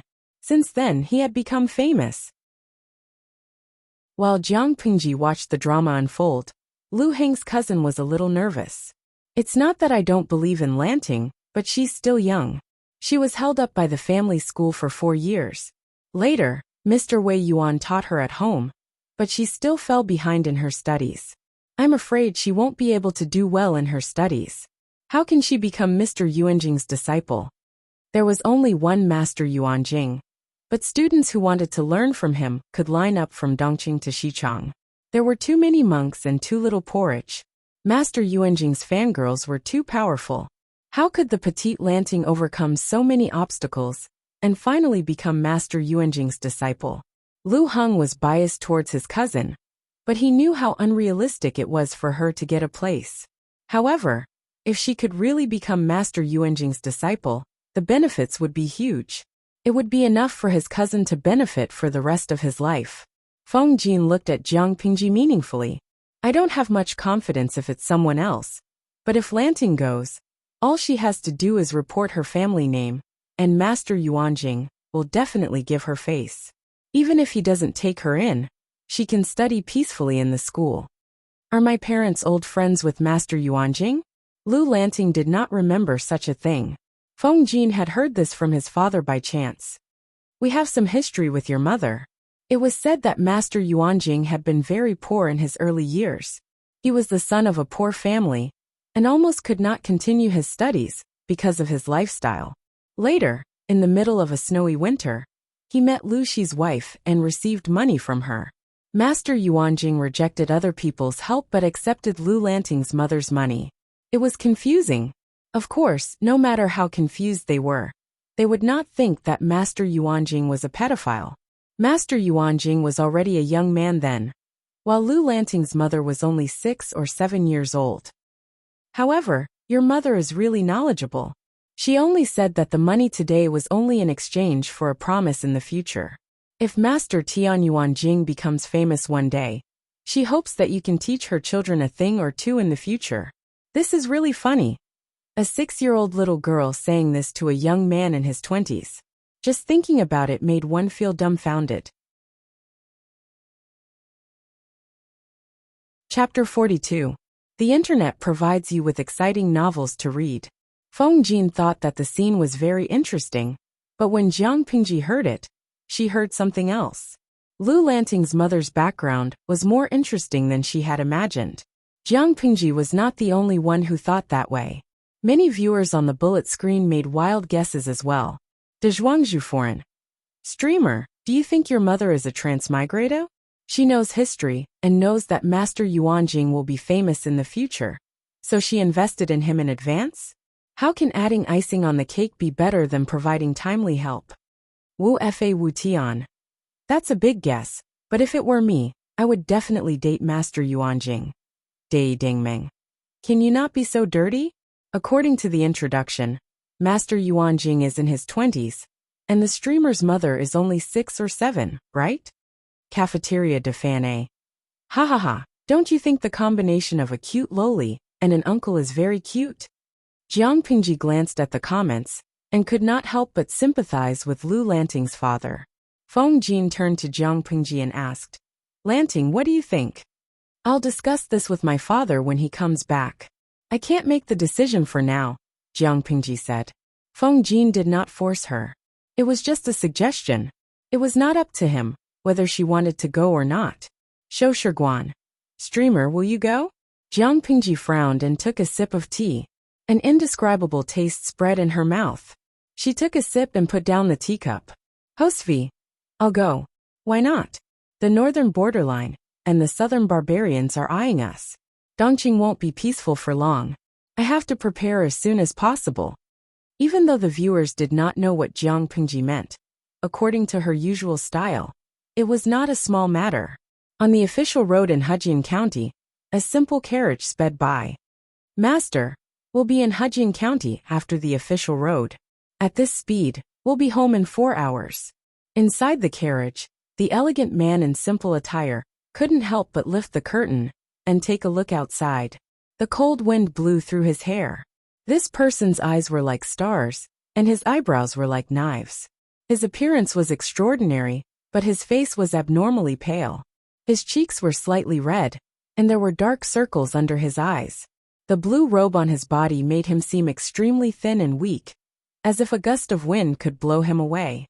He was holding an urgent letter in his hand. His fingers were so pale that they turned purple. It was obvious how anxious the owner was. Yesterday, he received an urgent letter from home. When he opened it and read it, he was so shocked that he couldn't breathe and almost fainted. Later, when the situation had stabilized, he simply let the guards accompanying him carry most of the things on their journey slowly.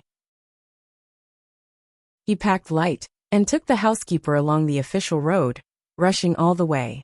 He forcibly compressed the journey that should have taken 5 days into 1 day and 1 night.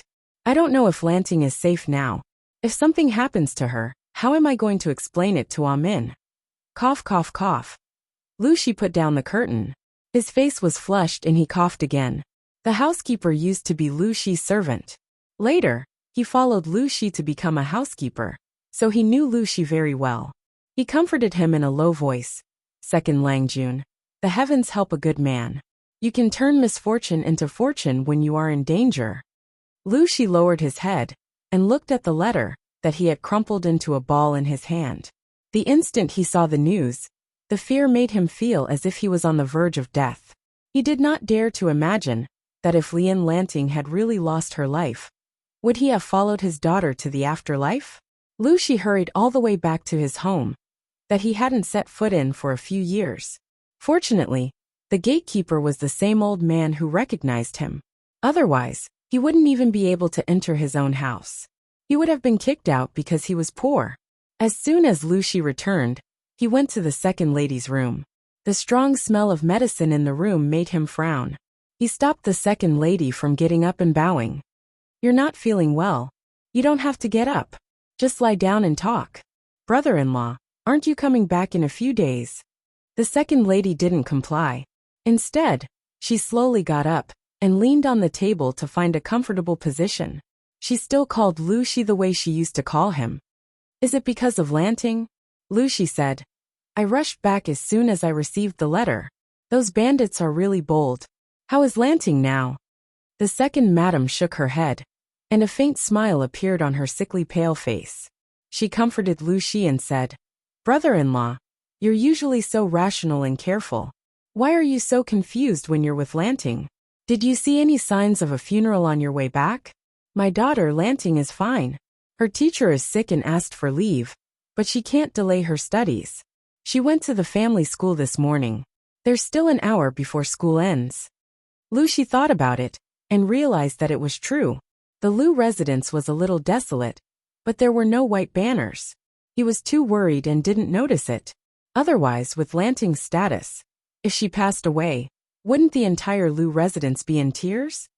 "I was too careless." Lu Shi's furrowed brows finally relaxed. He seemed to have let go of a huge burden, and a smile finally appeared on his face. The second lady said worriedly, "But Lanting was really in danger this time. When she comes back from school, you have to teach her a lesson. A gentleman doesn't stand under a collapsing wall. Although she's smart and courageous, if she's not careful, she'll be doomed eternally. How can my sister feel at ease when she's in the afterlife?" Lu Shi hurriedly asked, and the second lady told him what Jiang Pengji had told her. The more he listened, the brighter his eyes became. "When Lanting comes back, I'll talk to her." Lu Shi's words carried an obvious smile. Even the corners of his lips, which had been pursed all year round, lifted a few degrees, making his entire face look lively. If one were to say that he was as rigid as a wax statue before, then he was now filled with life, and became lively and bright. The second lady watched the changes in Lu Shi, and clenched her fists under her sleeves to suppress the stinging pain in her chest. She looked at him from head to toe and smiled. "Brother-in-law, you've been traveling all the way and you're covered in dust. Are you going to see Lanting like this?" Lu Shi's most anxious thing had been put down, so he had the time to take care of himself. The second lady could not help but cover her lips with an embroidered handkerchief to tease him. "Since Lanting hasn't returned, go and freshen up. Don't embarrass yourself in front of her. Lanting has often heard of how her father was when he was young. When he went out, all the noble ladies would throw fruits at him. If he sees you like this when he comes back." Dreams were plentiful, but reality was harsh. Lu Shi had never been able to resist his sister-in-law's sharp tongue. He could not help but smile bitterly. "You're already this sick. Why don't you take good care of yourself? How can you still have the energy to make brother-in-law happy? Take good care of yourself. I'll go back to the main residence to freshen up. I don't want Lanting to be disappointed." The second lady watched Lu Shi's back until even the corner of his clothes could not be seen. Then she slowly loosened her clenched fists. Chapter 43. We provide you with exciting novels to read. Help me lie down. The second lady coughed with a bitter smile, and slowly lay back down with the help of the maid. The maid was a little angry. "You've been managing the house and raising second Langjun for many years. Why did the master only stay for a short while after he came back?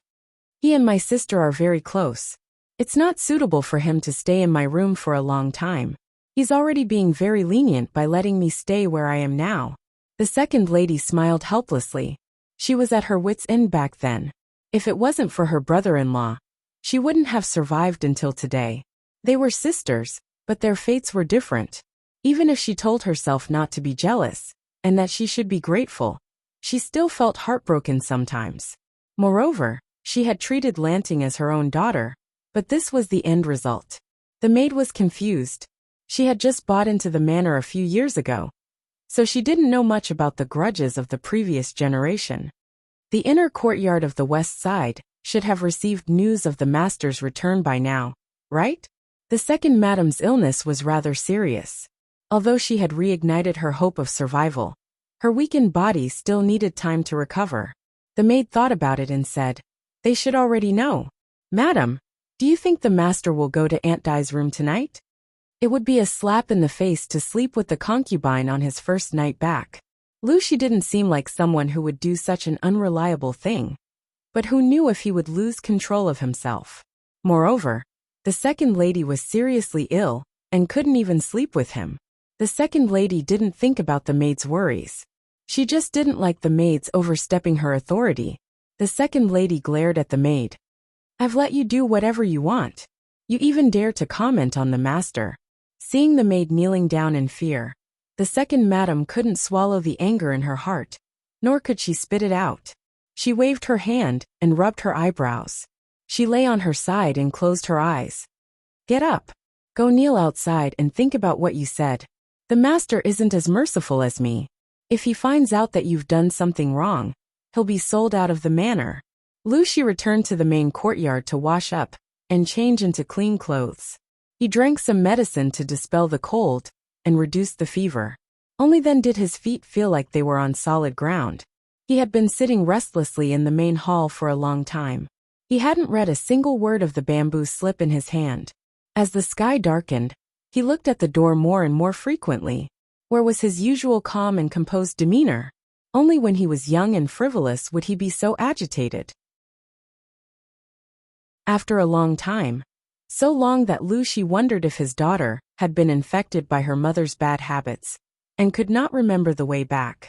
When he looked at the door for the 33rd time, someone finally reported, "Master, second Langjun is waiting outside. Quickly call Lanting in." Lucy's breath stagnated. He looked at the bamboo slip in his hand and felt a little uncomfortable. He put it aside and hid it. He was afraid that his daughter would misunderstand and think that he was going to test her when he just came back. That was what Jiang Pingji saw as soon as she entered the room. A strange man was sitting upright at the head of the table. He was wearing a white robe with dark cloud patterns on his sleeves. A loose black cloak was draped over his shoulders. His fair and slender hands were exposed outside the sleeves, and they hung naturally on his knees. His eyes lit up when he saw her come in. His long hair was still damp, and his clothes were very clean, which meant that he had washed up not long after he came back. When he saw her, the muscles on his face were a little unnatural. His hands subconsciously moved, showing that he was nervous and uneasy. Jiang Pingji approached and bowed to him. She looked at Lucy from head to toe. Although the clothes on her father were not shabby, there were obvious marks on the collar and cuffs. Some parts even had hair on them. The material seemed to have become fashionable a few years ago, and the size did not fit his current body shape. According to her understanding of the family's finances, it was obviously impossible for someone at the top of the pyramid to wear such clothes. The most likely reason was that the clothes had a special meaning to him. Even though it was so old, he still refused to throw it away. His fingernails were very clean, and the color was healthy. It seemed that he was very particular about his lifestyle and hygiene. The ring on his left hand was obviously a wedding ring. Of course, there was no such thing as a wedding ring in this era. But if Lu Lanting's mother was really a woman from another world, then the wedding ring was definitely there. The marks on his finger were very deep, which meant that he did not take it off frequently. The surface of the ring was very smooth and clean, but the lines were a little shallow, which meant that the owner often took care of the ring and rubbed it from time to time. The smell on his body was very clean. There was no smell of a second person. His recent private life must have been very clean. His sitting posture was standard, but his muscles were a little stiff. His cheeks were a little unnatural, and his breathing rate was abnormal. Is he not feeling well? Is he sick? Jiang Pingji narrowed her eyes. She had no intention of speaking first. Lucy did not know what to say either. After a long silence, Lucy suddenly said, "Lanting, come sit next to me. I didn't expect you to be so big, after not seeing me for so many years." He was deliberately trying to find a topic. His voice was too stiff. Jiang Pingji secretly raised her eyebrows. This cheap father of hers was really nervous. She didn't pay attention to the live streaming comments. She stood up, walked 3 steps away from Lu Shi, and sat down again. Lu Shi looked like he wanted to say something, but he did not know where to start. Jiang Pingji could not continue to ignore him. Father has just returned from his post, and is tired from the long journey. He is showing signs of fever. Have you asked the doctor to take a look? Lu Shi nodded. Because of the heat, his lips were very dry, and there were even some cracks on them. He stared straight at Jiang Pingji's face. His eyes couldn't get enough of her. His lips moved, but he couldn't force out a word. In the end, he couldn't help but raise his hand to stroke her hair. He said slowly, I've asked the doctor to prescribe medicine. I drank it just now. I'm fine. At this time, the love-struck fans on the screen were collectively screaming. The overwhelming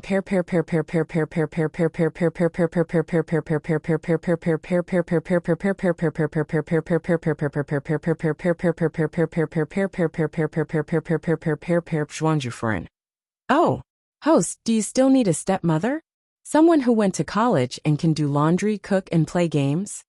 Cafeteria Daffin Auntie. This is a desperate world. Didn't they say that the ancient people were ugly? Why is it that the host's family is full of beautiful men and women? Even the host's father is so beautiful that I want to lick him from the top of his head to the bottom of his toes.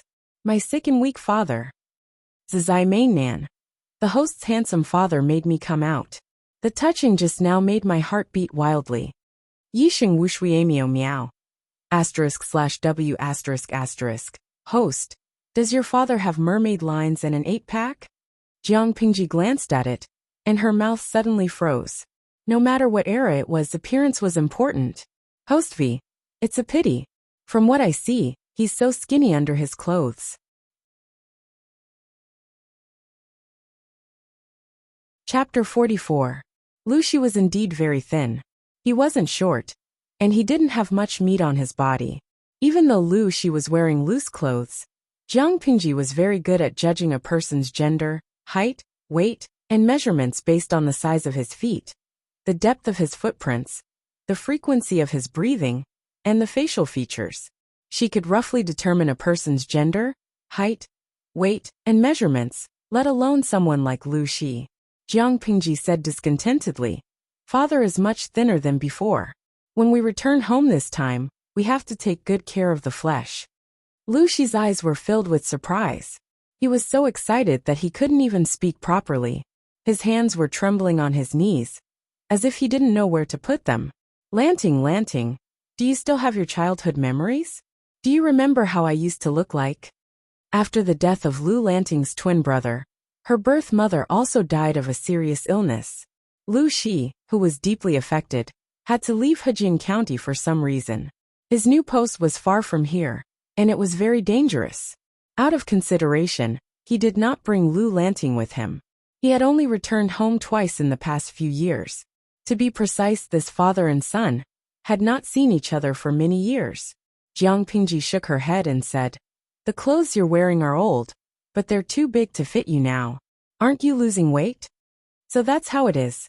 The excitement on Lu Shi's face subsided, but when he thought about how his daughter had been so observant, it was obvious that she had taken a liking to him. He felt much better when he thought about it, and said gently, Your mother doesn't like needlework. She's been married to me for many years, but she's only done a few sets. As expected, it seemed that this cheap father had deep feelings for the cheap mother that he had never met before. However, when she thought of the situation in the inner courtyard, she kicked this thought out of her mind. Men from the ancient times had different values from her own. Father, will you be staying at home for a long time this time? Jiang Pingji could tell that Lu Shi's physical condition was not very good. Aside from the depression in his heart, most of it was due to overwork. Based on the trend, it was not impossible for him to die from overwork. Therefore, she preferred to strike a balance between work and rest. Even though Jiang Pingji could not treat Lu Lanting as her father, she was still borrowing Lu Lanting's body. Jiang Pingji could at least show some concern for Lu Lanting, but it was up to Lu Lanting if he wanted to listen to her. In Lu Shi's ears, his heart softened as if he was a careful daughter, who couldn't bear to see him leave. This time, I have some matters to deal with. I should be staying here for about 3 months. After I'm done with everything, I'll go to Shangjing. If everything goes smoothly, I'll have nothing to worry about and be a rich man at home. Lu Shi's answer was completely out of Jiang Pingji's expectations. Was he going to retire? Father, you're still so young. You've just reached the age of 30. Why are you retiring? In that era, there was no precise retirement age for officials. Most of them worked until they could no longer work. Lu Shi was still young, only in his early 30s. His career was on the rise, and there was still room for him to show off. Lu Shi thought for a moment, then touched his head. The official family doesn't care about the dissuasion of the scholars and Confucian scholars, and doesn't listen to the advice of the hundreds of officials. They insist on negotiating with the 3 tribes of the northern borderline. If this continues, I'm afraid there will be a great disaster. It's better to escape as soon as possible while it's still early. My wish in life is to live a carefree life and protect you as you grow up. However, the current situation is unforgiving. In comparison, the internal strife and intrigue in the officialdom is really boring. Lanting is almost an adult, and I want to spend more time with you. He smiled bitterly. How could his daughter understand such things? Father, are you worried that after the negotiation, the emperor will be afraid of the Count of Jinbei and will cut off his own arms? Jiang Pingji's words shocked Lu Shi.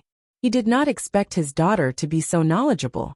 On second thought, although his daughter was a girl, she had been raised as a man since she was young. She was also his and Amin's daughter, so she was not stupid.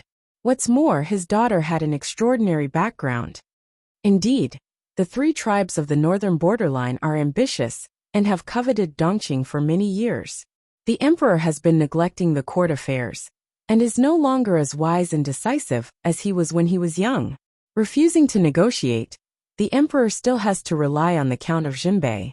However, the emperor has long been dissatisfied with the Count of Jinbei and always wants to take over the military power. If the negotiation is successful, it will be time to kill the donkey after it's no longer useful. Lu Shi shook his head. It was not that there were no people who could see the hidden dangers, but the emperor was biased and stubborn. Even a few bulls could not pull him back. Speaking of this, Lu Shi sneered and said sarcastically, "They are not upright. No wonder they are afraid of the Count of Jinbei." The royal family of Dongqing was originally a fugitive slave. Later, they worked as a groom for a famous general of the previous dynasty. By chance, they were favored and slowly rose to power.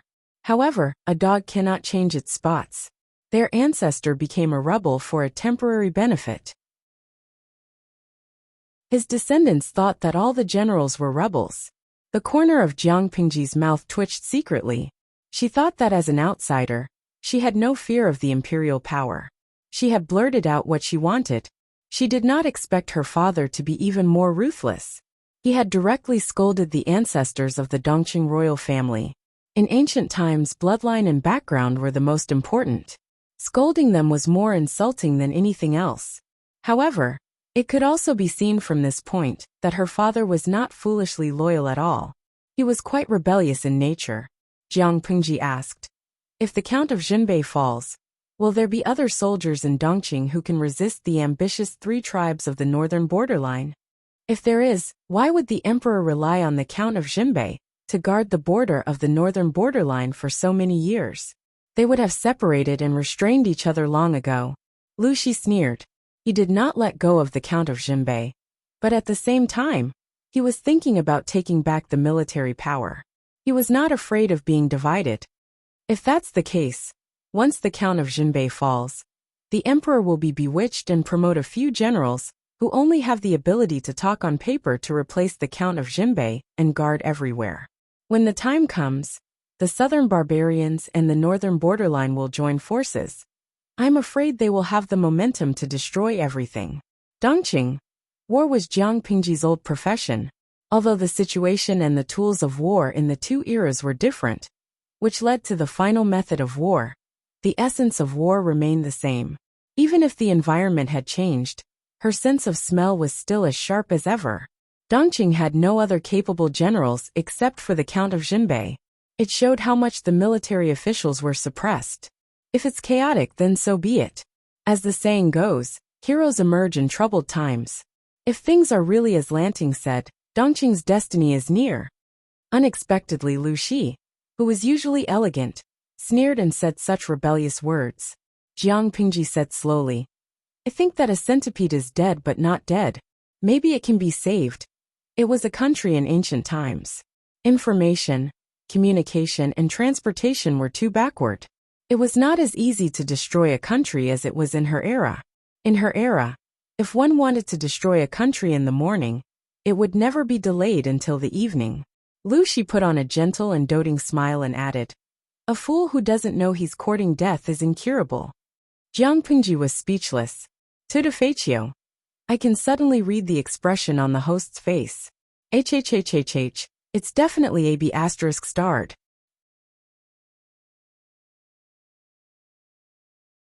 Chapter 45. Putting aside her prejudices, Jiang Pingji realized that she seemed to have picked up a rather different kind of father.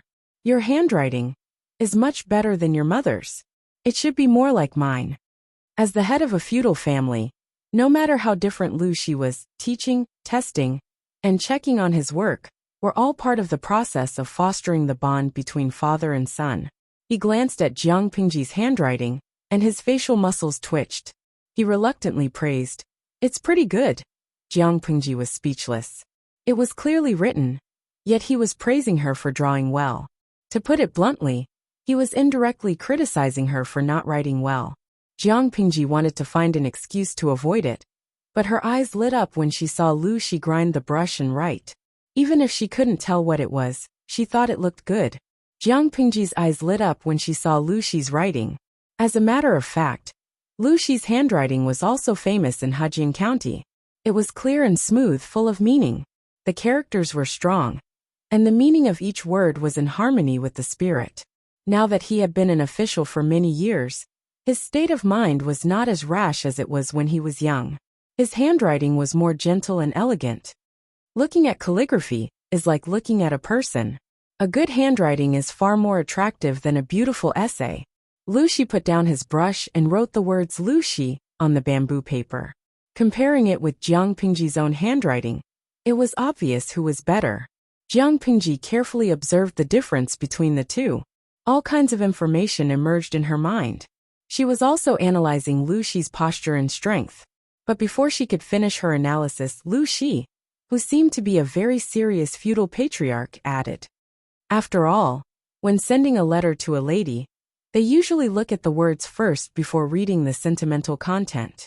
Jiang Pingji coughed. Lu Shi smiled and squinted his eyes. He was satisfied with his son's reaction. What's there to be surprised about? Back then, Amin always mocked me for my bad handwriting, saying that it was like a dog crawling on the ground. No matter how good the content was, the impression would be reduced. If we didn't know each other, she wouldn't even want to see it. De Zhuangzhu Foreign, the host's mother taught her well. She is a feudal patriarch who is at the forefront of the times. 233333 Zai Meinan. Although the style doesn't feel right, and a feudal parent should be serious in speech and manner, and ask for domestic discipline at the drop of a hat. But, haha, this kind of streamer papa is really cute. Privately discussing with his adolescent son about the essentials of writing love letters. */w***. Lan Chue Yubuja. But the host is a girl. I'm confused. Tudefaccio. I'll say it again, when it comes to picking up girls, I only admire the streamer. Jiang Pingji relaxed a little when she saw him like that. So, this is the motivation for father to learn calligraphy? Lu Shi said righteously. The result is that I can write well, but no one knows why. They can only see the result. Then, Lu Shi asked Jiang Pingji what books she had been reading recently, and what her thoughts were. He wanted to know about his son's, or daughter's, hobbies. I copied the Analects of Confucius yesterday, but I didn't like it. Instead, I thought the military strategies in the study was more interesting. Lu Shi agreed. I don't like it either. It's easy to wear it out. You're still young, so you should just read a little to pass the time. You don't have to read too deeply. When you're older, You'll have your own ideas and experience. Then you can study it again. Jiang Pingji could not help but secretly sigh that her legendary mother had taught her well. The Analects of Confucius was a classic of Confucianism, and the leader of literature in that era. After the unification of the previous dynasty, Confucianism became the orthodox school of thought. After hundreds of years of chaos, other schools gradually rose. It was not until the 5 countries were divided into xia that 100 schools of thought contended. Even then, Confucianism was still respected as the orthodox school of thought, and no one could challenge its position. Lu Shi was a high-ranking official in Dongqing, and he was considered the orthodox school of Confucianism. He was going all out to talk to his son like that in private.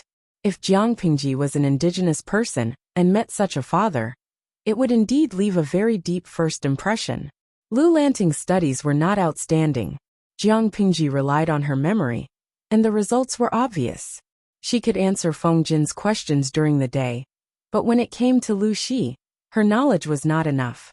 Lanky Yubas, ha, this is tragic. I can already see the streamer getting scolded by the feudal elders.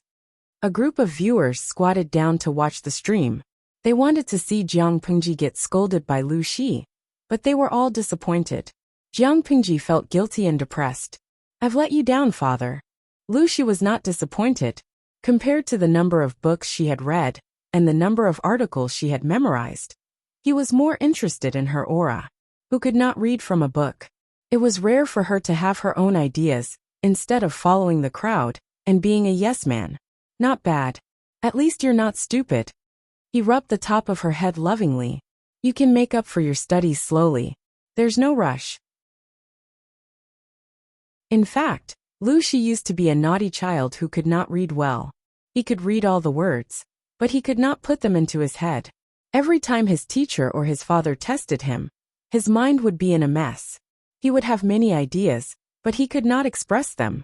He had suffered enough, and he did not want his son to repeat the same mistake. What's the point of writing a good policy or political commentary? As a parent, the most important thing is to govern. No matter how much you learn, it's all for this purpose. If you focus on studying and writing, you'll neglect other things. Isn't that putting the cart before the horse? Jiang Pingji had to admit that Lu Shi's words were like a non-mainstream feudal patriarch. Just by looking at the bullet screen of the live broadcast, one would know that Lu Shi's speech had immediately captured many fans. After a while, Lu Shi saw that the sky had completely darkened. He could not help but feel a little regretful. It's getting late. Lanting, go back and rest. Come with me to the Shangfu Temple tomorrow morning. The Shangfu Temple? Jiang Pingji was puzzled. Don't we have to go to the family school? Of course not. The family school is not bad, but it's a bad atmosphere. It's easy to learn bad things. It's better for me to teach you personally. Lu Shi said. After your second brother passed away, Min dragged her sick body to the Shangfu Temple to pray for you to pass the evil tribulation at the age of 12. Now that the tribulation has passed, it's only natural for me to fulfill your mother's wish and let Master Liaochen take a look at you. Jiang Pingji's heart skipped a beat. The evil tribulation at the age of 12. Are you referring to the bandits? Yes, I think so. Lu Shi's eyes were a little gloomy when he said that. Father, you already know? Jiang Pingji thought it would be fine if the second lady saw through it. After all, she was an acquaintance. But Lu Shi had not been home for many years. He had only met his daughter once or twice when she was a child. How could she know? Was it because of the so-called blood relationship? Lu Shi patted her head again. Don't worry. I've known about it before you were born, and I've prepared for it. Jiang Pingji was speechless. Why does it feel like we're not on the same wavelength? Chapter 46. Shangfu Temple was located on a high mountain in Hejing County. From the foot of the mountain to the temple, there were a total of 999 steps made of green bricks. They curved all the way to the top of the mountain. Along the way, there were pilgrims in 2s and 3s. They carried bamboo baskets with incense, candles, and other items in them. Jiang Pingji didn't believe in Buddha, but she had to admit that the scenery from the foot of the mountain to the top of the mountain was full of Zen. The stream was murmuring, and ancient trees were towering. She could vaguely hear the melodious sound of bells and the peaceful chanting of Buddhist scriptures in the distance. The sky turned from dark to bright. The mountains in the distance were shrouded in the red glow of the morning sun. Accompanied by the calming sound of Buddha, they welcomed the arrival of a new day. Even Jiang Pengji, who disdained Buddha, felt a lot more open-minded at that moment. The sound of wooden clogs landing on the stone floor rang out, one step after another, each step carrying a leisurely charm. Lu Shi wore a brand new dark green robe. The size was much better than the clothes he wore the day before. It also showed how thin he was. His black hair was meticulously arranged, and his face was trimmed clean. He looked refreshed, and his fingernails and toenails were meticulously trimmed. There was even a hint of sandalwood fragrance on his body. His face was solemn, which showed how much he valued this vow. Jiang Pengji held a food box in her hand. It contained incense, candles, lamp oil, gold paper, and fruits for the ceremony. Of course, she secretly weighed the box. The weight did not match the real thing. There might be real money in it. Love go little say net ku. When your two elder brothers passed away due to illness, Amin had worshipped her way up to the Buddhist temple step by step, begging Buddha for mercy. Although he maintained a leisurely pace and breathing rate, Lu Shi's body was not strong. He had only climbed a third of the way, and his forehead was already sweating. He had taken medicine the day before. Although his fever had subsided in the middle of the night, his body was still weak. Even his lips were pale. Didn't father say that mother's health is not good? Why did she do it? What's the use of praying to Buddha instead of seeking medical help when she's sick? Jiang Pengji didn't understand. According to her guess, her mother didn't seem like a person who believed in gods or Buddha. That's right. Getting sick is the job of the doctors. What's the use of praying to the gods and Buddha? If all the gods and Buddhas were useful, how could your two brothers have died? Amin also scoffs at gods and Buddhas, but sometimes when there is no other way out, not to mention gods and Buddhas, even a swindler can be a straw to save the people. Hope is firmly grasped in our hands. Lu Shi sighed as he walked, as if he was recalling something. In the end, he couldn't save the child's life. The continuous blows had taken half his wife's life. Didn't that mean he was also taking his life? Since he couldn't persuade her, what else could he do besides accompanying her and fooling around? He hated himself for not being a doctor, for not being able to cure the illness and save the life. Fortunately, you are still alive. Today, I have come to fulfill my wish. I hope that your mother and brother can see you and protect your future happiness. Jiang Pengji held the food box in silence. She was not Lu Lanting. Father, you know very well that I'm not. Oh, you are the daughter that Amin wants. Don't let your imagination run wild. Lu Shi seemed to have a habit of patting her head. Since he had taken 2 more steps, it was not difficult for him to do so. She will only be completely at ease in the other world if you live a good life.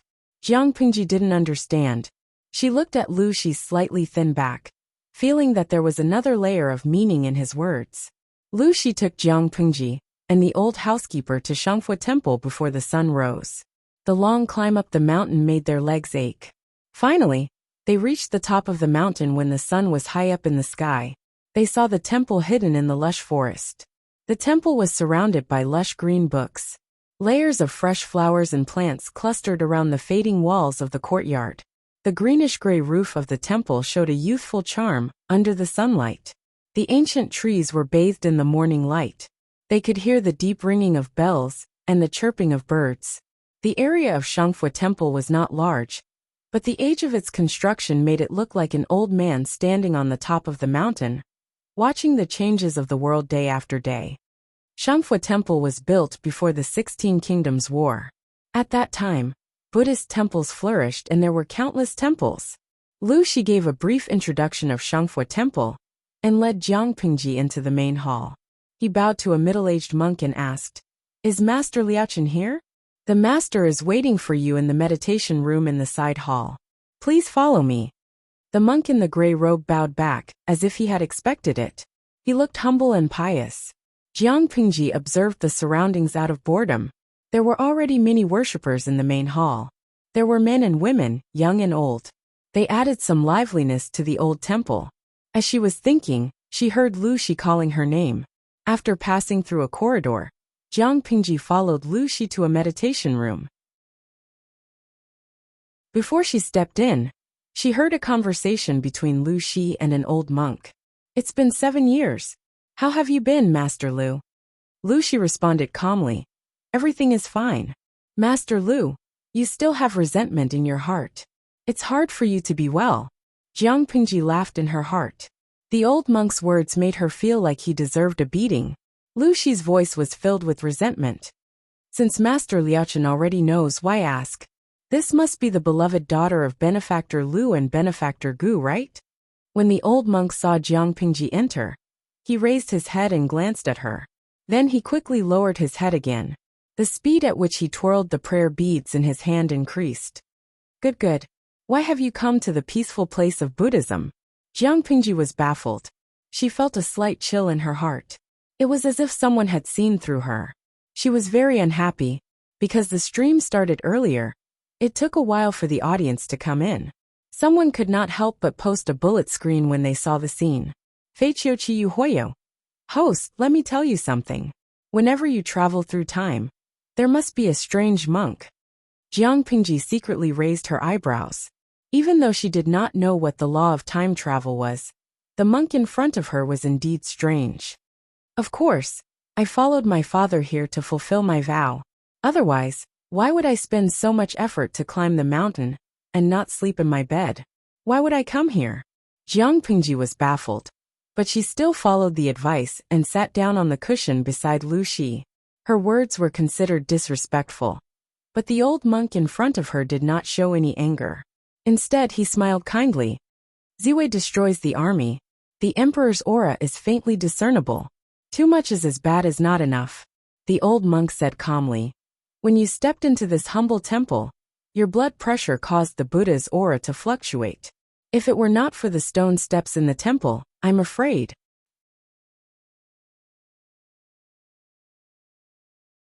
Chapter 47. What the hell? Jiang Pingji's face was full of questions. Were people from ancient times so unreasonable? They said specious things the moment they met? Of course, the originally quiet live broadcast room had exploded. Many of the viewers who were watching the live broadcast expressed that the message contained a lot of information. Jingming, my male god. No. Was the old monk hinting that the streamer has the luck of an emperor? Shui by Xian Feiyang. The way I open the streaming room today is not right. Isn't this a streaming room for palace intrigue? Yudi Yida. Oh my, the ending of palace intrigue is the death of the emperor and becoming the emperor himself? The emperor's version of empresses in the palace? Nongfu Shangquan Yudiangshuan. Bullshit. If the streamer goes to palace intrigue, is that still palace intrigue? It's a palace intrigue version of gluttonous snakes. Jiang Pingji's eyes twitched. What the hell was the emperor's version of empresses in the palace? She knew about gluttonous snakes, but what did palace intrigue mean? At that moment, a little angel who was watching the streaming live demonstrated what palace intrigue version of gluttonous snakes was. Kulele Yile. Congratulations to the streamer for eating Beauty XX. Level up +1. Congratulations to the streamer for eating Beauty XX. Level up +2. Congratulations to the streamer for eating Concubines XX. Level up +3. Congratulations to the streamer for eating Concubines XX. Royal Concubines XX. Empresses XX. Level up plus. Jiang Pingji. Lu Shi did not know that Jiang Pingji was distracted. His handsome face was full of anger. Master Liaochen, did you say? The old monk Liaochen made a Buddhist greeting and chanted. That was then and this is now. The young lady is not an ordinary person, saying it will be beneficial for her to prevent her from going astray in the future. Love Gobe Small say, Netka Master Lu cares about your beloved daughter, and can't bear for her life to be full of misfortune. Just let nature take its course. Jiang Pingji stopped making question marks. She did not care about etiquette, and interrupted the guessing game between the two. I wonder if Father and Master Liaochen can answer my question. What is the Emperor's aura? Is that what does it mean? Lu Shi nodded expressionlessly. The monk Liaochen smiled kindly and exposed Jiang Pingji's facade. Young benefactor has a lofty character, an explosive temperament, and a lofty aspiration. How could you be willing to submit to others? Under Lu Shi's stare, the old monk leisurely twirled his Buddhist beads and said unhurriedly, "Young almsgiver, do you agree?" Jiang Pingji was speechless. How was he an otherworldly monk? Which of the other monks didn't persuade people to lay down their butcher's knife and become a Buddha? He seemed to be encouraging her to raise her butcher knife boldly. If Lu Shi was the leader of a feudalistic family, then this monk was the non-mainstream of Buddhism. People from ancient times were really hard to communicate with. Jiang Pingji was about to answer, but the old monk suddenly said to Lu Shi, "I have something to say to you. I'm afraid it's not suitable for you to hear. The reincarnation tablets of your wife and 2 young masters are enshrined in the side hall." Lu Shi hesitated for a while, but in the end, he got up with a cold face. Before he left, he patted Jiang Pingji's head as if to comfort her. After making sure that Lu Shi was far away, and that there was no one else around, Jiang Pingji finally frowned impatiently. The smile on the old monk's face became much gentler. "About 29 years ago, I met your mother. She was only this young." Jiang Pingji was even more curious about her mother. She could not help but ask, "You met her?" "Yes. She wanted to erect a reincarnation tablet for a little girl. The girl's name was Gu Min." Jiang Pingji almost crushed the cup of tea that the old monk had brewed for her, because Lu Lanting's mother's name was Gu Min Master. "Are you seeing things? Did you remember the wrong name? Who would erect a reincarnation tablet for themselves at such a young age?" Jiang Pingji said calmly, while secretly observing the old monk's expression. She did not want to miss out on any trace of abnormality. That benefactor was not an ordinary person. Her soul showed signs of leaving her body, and her body was filled with yin energy. The old monk seemed to be talking about daily life, as if he was reminiscing about the past. Moreover, that girl died in early June. She looked like she was dead, but she was still alive at that time. Jiang Pingji felt that the meditation room was indescribably gloomy. The old monk had seen through her. The old monk rambled on. "She heard about my humble reputation, so she knelt down and kowtowed to me, hoping to find a chance of survival. I should not have saved her. After all, seizing a body is a sinister act. However, she was destined to be blessed, and she sincerely begged me." Jiang Pingji narrowed her eyes and said with certainty, "They say that monks do not lie. Why did you lie to me?" The old monk's expression froze. He looked at Jiang Pingji for a long time, and suddenly heaved a sigh of relief. "Young benefactor, you are making things difficult for me. TSK, I just don't believe that there is such a good thing. How can a person's life be extended so easily? If that was the case, those emperors who were afraid of death would have ascended a long time ago. I believe that you took advantage of the situation to do her a favor." Jiang Pingji grinned, revealing a row of white teeth. "Maybe that girl didn't deserve to die. She just died for some reason.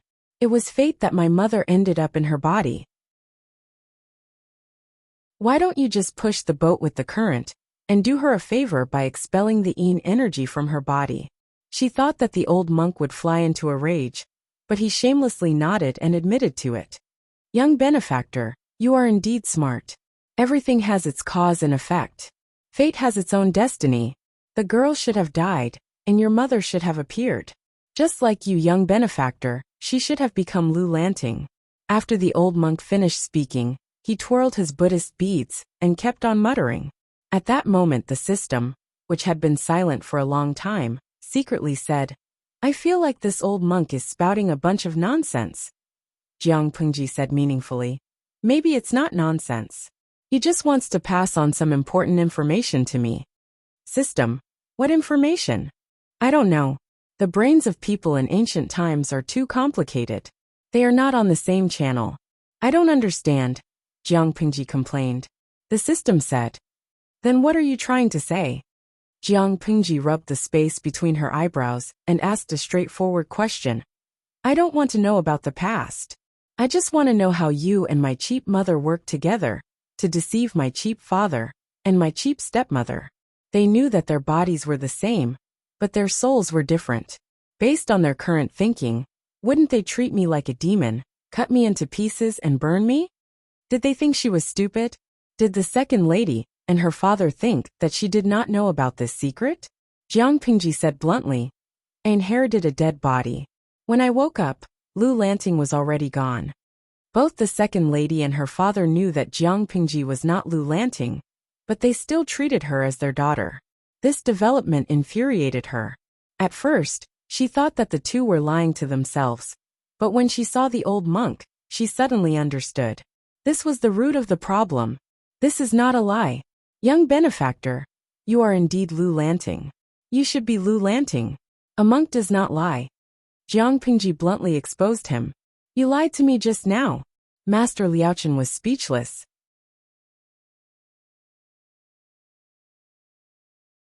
Chapter 48. Well, there's no point in dwelling on it. Jiang Pingji rested her chin on one hand and looked at the old monk, waiting for him to speak. Young lady, this is your mother's wish. The old monk twirled his beads. When your mother lost 2 sons, she asked me to read the physiognomy of all the children in the house. None of them had the fate of an emperor, but your mother was certain that Lu Shi's daughter was destined to be an emperor. Jiang Pingji narrowed her eyes. So certain? Was her mother really a woman who knew history?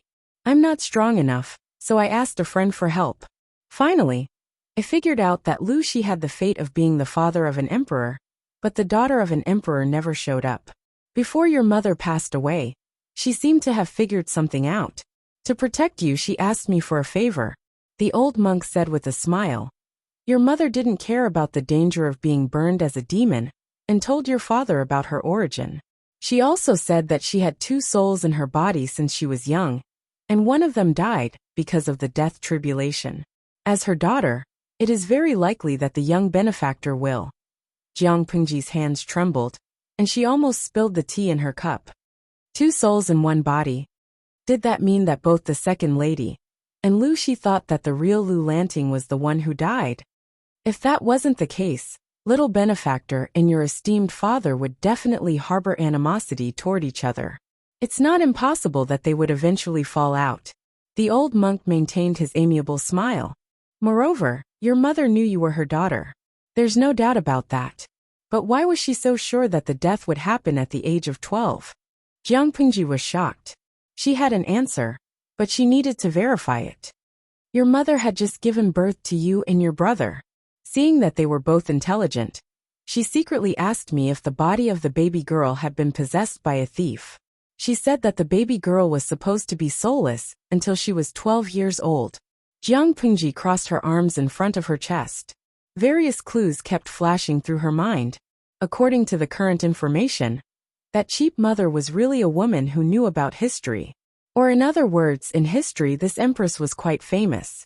Moreover, in the history books, there were comments such as she was as stupid as a tree when she was young and didn't understand human nature. Perhaps there were records of the empress and her biological father not getting along, or even falling out with each other. However, the problem of space-time had always been complicated. That cheap mother had memories of the future, and every move she made affected the so-called history. According to the old monk, although the mother knew about history, she was bound by it, and did not live as she wished. How can something like fate be determined? If I really want to fight for supremacy in the future, it will be because I want to do so, not because fate dictates that I must do so. The so-called future is just one of thousands of possibilities, not the only one. It had always been the process that determined the results. When had the results determined the process? Jiang Pingji shook her head and said, It's boring, but I have to thank you for doing me a big favor. The reason of having 2 souls in one body was very nonsensical, but to the ancient people, it was a reason that was easier to accept, and it also saved them a lot of trouble. This old monk cannot accept young benefactor's thanks.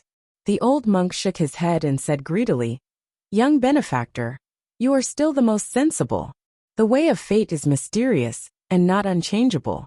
However, perhaps because you know these things, you will fall short of success in the future, and you will lose the throne because of a wrong decision. Jiang Pingji snorted and said arrogantly, If I want it in the future, then it can only belong to me. I will kill whoever tries to snatch it. Because of Jiang Pingji's declaration full of chinibyu, The live stream screen kept receiving gifts and flowers. Nongfu Shangquan Yudiangshuan. Ha ha ha. I like the way the host gives up treatment in the late stage of Chinibyu. Nyo de Ida. Yes, she gives up treatment in the late stage of Chinibyu. But somehow it feels so good. */w***. Kulele Yao. Give me my 40-meter broadsword. I am more looking forward to the greedy snake version of harem fighting. She can still become the emperor after getting rid of the emperor. She can sleep with men, and she can sleep with their wives. Since ancient times, it was good to have a wife. Even though the bullet screen was dirty, there were still old drivers who wanted to squeeze in with their cars. Oh Huang Saigao. What's so good about sleeping with the emperor? It's better to have a dog than harem fighting. It's disgusting to use a cucumber for public use. Sleeping Sanguishan. It's not challenging to be the empress in harem fighting. Which concubine can withstand a slap from the host? It's better to take the route of conquering the world and sleep with all the civil and military officials. Then there will be rumors of love affairs in the future. */w***. Yinlingshi. Ha ha ha. Sleep with all the civil and military officials plus 1 Shang Deji. Sleep with all the civil and military officials plus 2 Jiang Pingji's expression changed slightly when she saw the duplicates of the civil and military officials. Then she teased the audience in a good mood. Host V. Even if I have to sleep with someone, I should sleep with all the wives of the civil and military officials. The host likes girls the most. Sleeping Sanguishan. This kind of master will be doomed sooner or later. Yinlingshi. This kind of master will be doomed sooner or later. Jiang Pingji almost burst into laughter. It was just a joke. She liked girls, but her sexual orientation was normal. Jiang Pingji left the meditation room in a good mood and went to the hall of the side hall. She found Lu Shi kneeling on the cattail hassock, praying devoutly. She looked at the reincarnation tablet. Other than Gu Min and the 2 sons who died young, there was a newer but empty tablet next to it. Jiang Pingji's heart skipped a beat. She already knew who the tablet was for, and why it couldn't be written with a name. Was it to avoid offending the living? Although she didn't believe in gods or Buddha, it was one thing to believe in them, and another to express one's attitude. She also lit some incense, and went forward to offer a few sticks. Jiang Pingji tried to ask, should I change my name?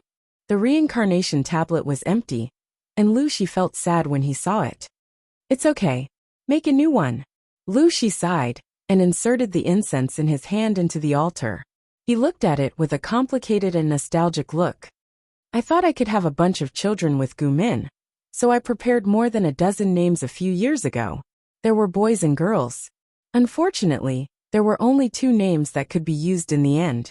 The twin siblings actually used the same name. Actually, I've always been confused. Why did my father let me take the identity of my brother? She could understand if it was a cliché TV series, where the official mother was raised as a man to protect her position. But looking at the situation in the Lus, it was not necessary at all. It seemed that all the masters of the Lus knew that she was a woman. Lu Shi said in a strange tone. How can a daughter live as freely as a son? Your mother had to learn the rules and etiquette when she was young. When did she not suffer? She was right. You can live freely and happily for your brother. That's more important than anything else. If Lu Shi was not the second son who survived, how could he have lived to this age? Lu Shi sighed in his heart. A hint of gloominess flashed through his heart. As for the children, when she grew up, she would have a way to hide it from everyone. She didn't need to worry about the future of the family. Even if she lived a carefree life, the family property that she and Gu Min had saved in the first half of their lives was enough for her to spend. He was indeed a husband who had been taught by his mother for decades. His thinking was avant-garde, and he was very receptive.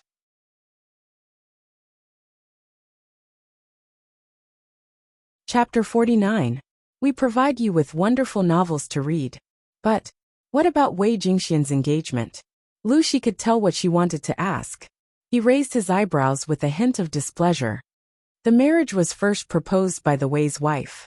She agreed to it because of the good relationship between the 2 families. Then your brother died. Min wanted to break off the engagement and get back the token. But the Wei's wife didn't agree. She only said that the child would grow up. Jiang Pingji was speechless. Why didn't she agree? Isn't it bad for your reputation if the engagement is broken off when you grow up? Lu Shi said. Isn't it bad to have a bad reputation when you're young? Jiang Pingji was speechless. She really couldn't understand the ancient people's thinking. It was completely different. I don't think so. After all, she was only 3 or 4 years old. How could she have a bad reputation at such a young age? Jiang Pingji was deeply moved by the anti-humanity of this era. The reputation of having a bad reputation was really bad for girls in ancient times. Your brother died on the second day after the two families exchanged the token. Speaking of this matter, Lu Shi actually felt resentful. He even unconsciously blamed Wei Jingxian for the death of his youngest son. However, he was rational and knew that this matter had nothing to do with the girl. He could only blame his youngest son for having such an unlucky life. They were not fated to be father and son. Jiang Pingji didn't say anything. Wei Jingxian was innocent, but the timing of the incident was too inopportune. After donating some money, the father and son finally came to an end. On their way down the mountain, Lu Shi took 2 pairs of new straw sandals from the housekeeper. He put one pair at Jiang Pingji's feet and said, "Going down the mountain is different from going up the mountain. It's easy to fall if you wear wooden clogs." Jiang Pingji smiled and put on the sandals. They didn't hurt her feet. Instead, they were soft. "Father, have you ever been taken advantage of before?" It didn't seem like it was his first time. Ignoring Jiang Pingji's teasing, Lu Shi said, "Your mother was stupid and almost disfigured." When they went down the mountain, the sun was already in the west. Looking at the long shadows on the ground, Lu Shi suddenly sighed. "Your father is really getting old. If I was still young, I might be able to carry you down the mountain." He knew his own body well. When Lu Shi was young, Gu Min had urged him to do all kinds of exercises. He always felt that those movements were rude, shameful, and stupid. But thanks to that, he had gotten rid of his days of major illnesses and minor disasters after exercising. His body and bones had become much healthier. But now he could barely climb the mountain. He really couldn't carry his daughter, who was about to become an adult. Otherwise, both father and daughter would fall down. Jiang Pingji said, "I don't mind carrying my father down there." Lu Shi smiled but didn't say anything. He touched her head again. She was raised as a son, but she was still a daughter. How could she be stronger than a man? At that moment, Lu Shi subconsciously forgot that the second lady had told him that Jiang Pingji had single-handedly destroyed the entire bandit village. The journey down the mountain was very relaxing. Jiang Pingji chatted with Lu Shi and laughed. The atmosphere was very harmonious. However, when they talked about schoolwork, she suddenly remembered Master Yuanjing, whom Feng Jin had introduced to her. Jiang Pingji asked while secretly observing Lu Shi's expression, "Father, I heard from a friend that Mother and Master Yuanjing are old friends?" "From your friend? Only a few people know about this. I don't think your friend is one of those old guys." Lu Shi's expression was calm. "Your mother supported Master Yuanjing when she was young. When Min was alive, our families would occasionally interact. Indeed, that friend's surname is Feng, and his name is Jin. He said that my studies are not good, and Master Wei Yuan's personality is not suitable for me. If there is a chance, I can visit Master Yuanjing in Langyi County and see if I can become his disciple. Maybe I can be saved."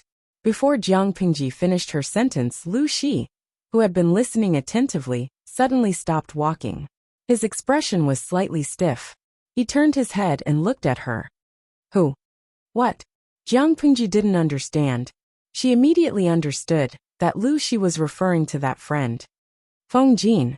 Feng Jin? The one whose surname is Huayu?" Lu Shi's face darkened. Nobody knew what he was thinking. "It is indeed Huayu. Father, is there something wrong with him?" Jiang Pingji's heart skipped a beat. Could it be that Feng Jin's family was Lu Shi's political enemy?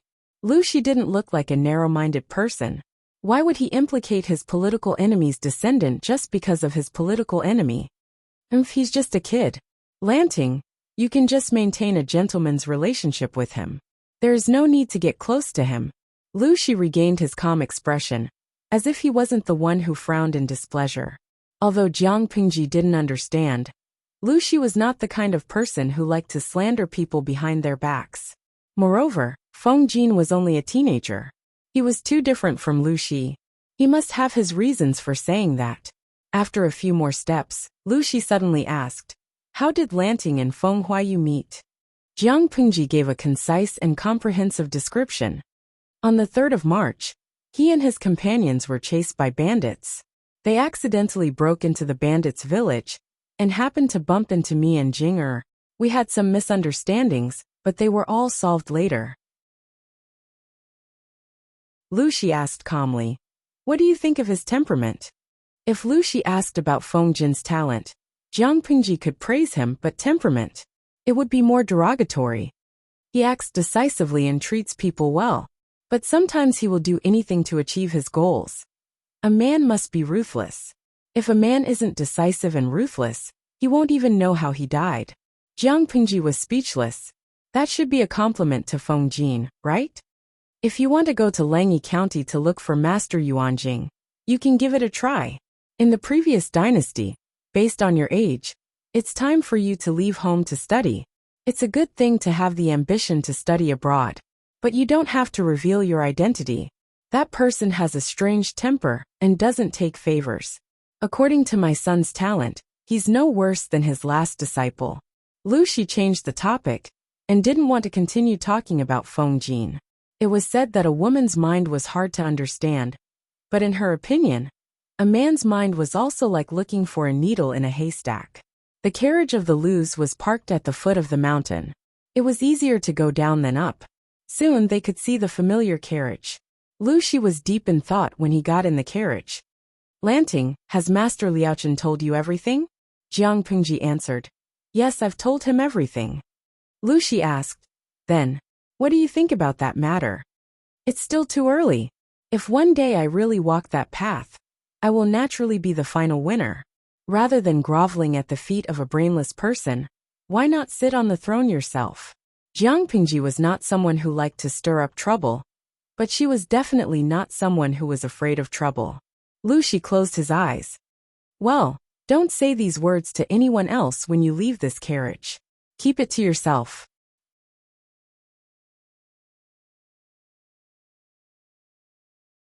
Chapter 50. That being said, who could say for sure what would happen in the future? Jiang Pingji loved to fight, but she was not a bloodthirsty person. As long as people did not come to her door and provoke her, she would not look for trouble. As for what the old monk had said about raising a flag and becoming a king, or even having an army and becoming an empress, it all depended on the situation. She did not like to stir up trouble, but she was not afraid of it either. Jiang Pingji was quite calm as she watched the orange sunset outside the carriage, but Lu Shi could not calm down. Back at the Lu residence, he asked Jiang Pingji to visit the second lady, while he went straight to the main courtyard. He waved at the maids beside him and said, "Guard outside. No one is allowed to enter without my permission. If Lanting comes, remember to inform me." The two maids whispered, "Yes, sir." Lu Shi did not even look at them. Instead, he walked briskly to the room where he and Gu Min used to live. According to the rules of the time, the legal wife usually lived in the east courtyard, but he and Gu Min had always shared the same room. The furnishings in the room were the same as before his wife passed away. Lu Shi looked around and quickly walked to a corner of the room. He carefully opened the box and scratched the floor with the jade hairpin on his head a few times. Then he followed the traces and moved the brick away. The bottom was hollow, and there were a few copper boxes inlaid with gold and silver. Each box was locked, and the only key was kept by him. Opening one of the copper boxes, he cautiously and carefully took out a neatly folded silk cloth that was filled with words. Love go little say, net Lu Shi's expression was inexplicably gloomy after he read the contents of the silk cloth. He was stunned for a long time. He waited for Jiang Pingji to come and pay her respects before he reluctantly folded the silk cloth back to its original shape. He put it away and moved the box back. Lu Shi carefully smoothed out the creases in his clothes and adjusted his expression. After he was ready, he walked out of the room and went to the reception hall in the main courtyard. Lu Shi had previously told Jiang Pingji that she did not need to go to the family school anymore. Wei Gongqiao was sick, so he was temporarily the teacher. He took the bamboo slips and the book from Jiang Pingji and flipped through them. Are these what you've been reading recently? A volume of military strategies, and half a volume of the Analects of Confucius. He had originally used the study, so Lu Shi was very familiar with the books in the study. Many of the bamboo slips had his annotations. As soon as he opened the bamboo slip, he saw many new comments. His daughter's favorable impression of military strategies was much higher than that of the Analects of Confucius. Most of the comments on the former were pertinent, and there were even his own thoughts and hypothetical strategies. As for the latter TSK, actually, he and Jiang Pingji were the same. They had never liked the Analects of Confucius. They would even get headaches if they read too much of it. Sages once said that the people are the most important, the country is second, and the monarch is the most important. TSK. But when you're really in an officialdom with constant strife, you'll find that these words can only deceive those who don't understand. Sages' words are just words after all. Lu Shi closed the bamboo slip and put the half-volume of the Analects of Confucius aside. He carefully read Jiang Pingji's comments on military strategies. Based on that sentence alone, Jiang Pingji was certain that Lu Shi was a weirdo in this era. He was a weirdo who could perfectly blend in with the rest of the ordinary flowers. Now that the Confucian school was popular, it was still the leader of the 100 schools of thought. Was it really appropriate for him to say that? Even in her previous life, where technology was so advanced and the land was so vast, inequality still existed. It was a common occurrence, not to mention in the ancient times, where civilization was abnormally backward. But she didn't expect that Lu Shi would say something like that to her. According to the thinking of the people in the ancient times, didn't they think that it was a normal phenomenon? Jiang Pingji couldn't reveal too much. She could only play along with his words and ask, "The monarch is the boat, and the commoner is the water. The water carries the boat, and the water capsizes the boat." From this, it can be seen that the commoner is more important than the monarch. Is it possible that the sage's words are also false?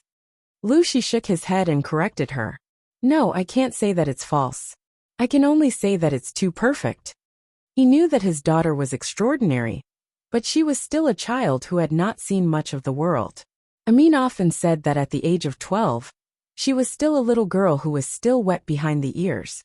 Some things needed to be guided correctly, not left unchecked, and let her learn by herself. 12 years old was the best age to mold people. After this period, their thinking would be fixed, and it would be difficult to change. His daughter didn't like the Analects of Confucius, which could be seen from the few comments on it. But he couldn't deny it just because he liked it. Half of the Analects of Confucius to rule the world was not a joke. He had to learn it, but he had to learn it selectively. As a monarch, learning the Analects of Confucius could help him hone his temperament. He would know how to control his subordinates, win people's hearts, and understand the public opinion. In short, there were many benefits. Lu Shi had been an official in a remote place for many years, but after so many years, his governance was very effective. The prosperity of the county was no less than that of Hejian County. From poverty to wealth and prosperity, the county under his rule had undergone earth-shattering changes. He could see clearly what the children of those rich families were like, and he was afraid that Jiang Pingji would go astray because of curiosity or arrogance. The sage's words are meant to restrain a gentleman, not a villain. You don't have to read too much about those vague words. Jiang Pingji believed that if Lu Shi's words were thrown out, he would be condemned by the old-fashioned Confucian scholars. It was simply disgraceful. Lu Shi smiled and said, "Even so, it also reveals a truth. Those who win people's hearts will win the world." The current Dongqing was not like that. The former emperor was absurd. He killed his father to ascend the throne. After he ascended the throne, he only knew how to enjoy himself. He did not cultivate his internal strength, appointed people through nepotism, and trusted villains. Not only that, he even raped his uncle and sister-in-law, and forced his uncle to die. When it came to the current emperor, it was even more exciting. He killed his brother, stole his sister-in-law, forcefully snatched his minister's wife, slacked off in government affairs, and only knew how to eat, drink, and have fun all day long. He was arrogant, tyrannical, muddle-headed, and blind.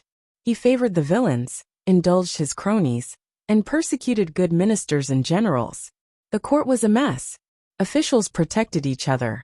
Corruption rotted the foundation of Dongqing. There were too many unjust, false, and wrong cases. With such an emperor, Dongqing would be finished sooner or later. As for the 3 tribes of the northern borderline and the Count of Jinbei, they were just the straw that broke the camel's back.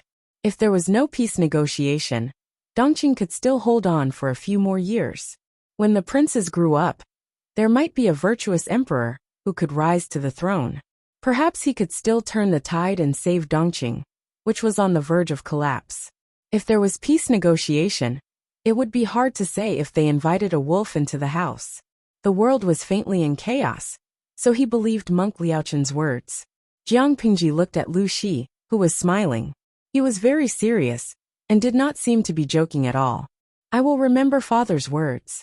Jiang Pingji secretly rolled her eyes. Lu Shi was egging her on and warning her at the same time. The ancient era was very different from the era she lived in. It was not only in terms of technology, but also in terms of culture and society. Lu Shi's words were still useful to her. As for other things, she still needed time and space to understand them in detail.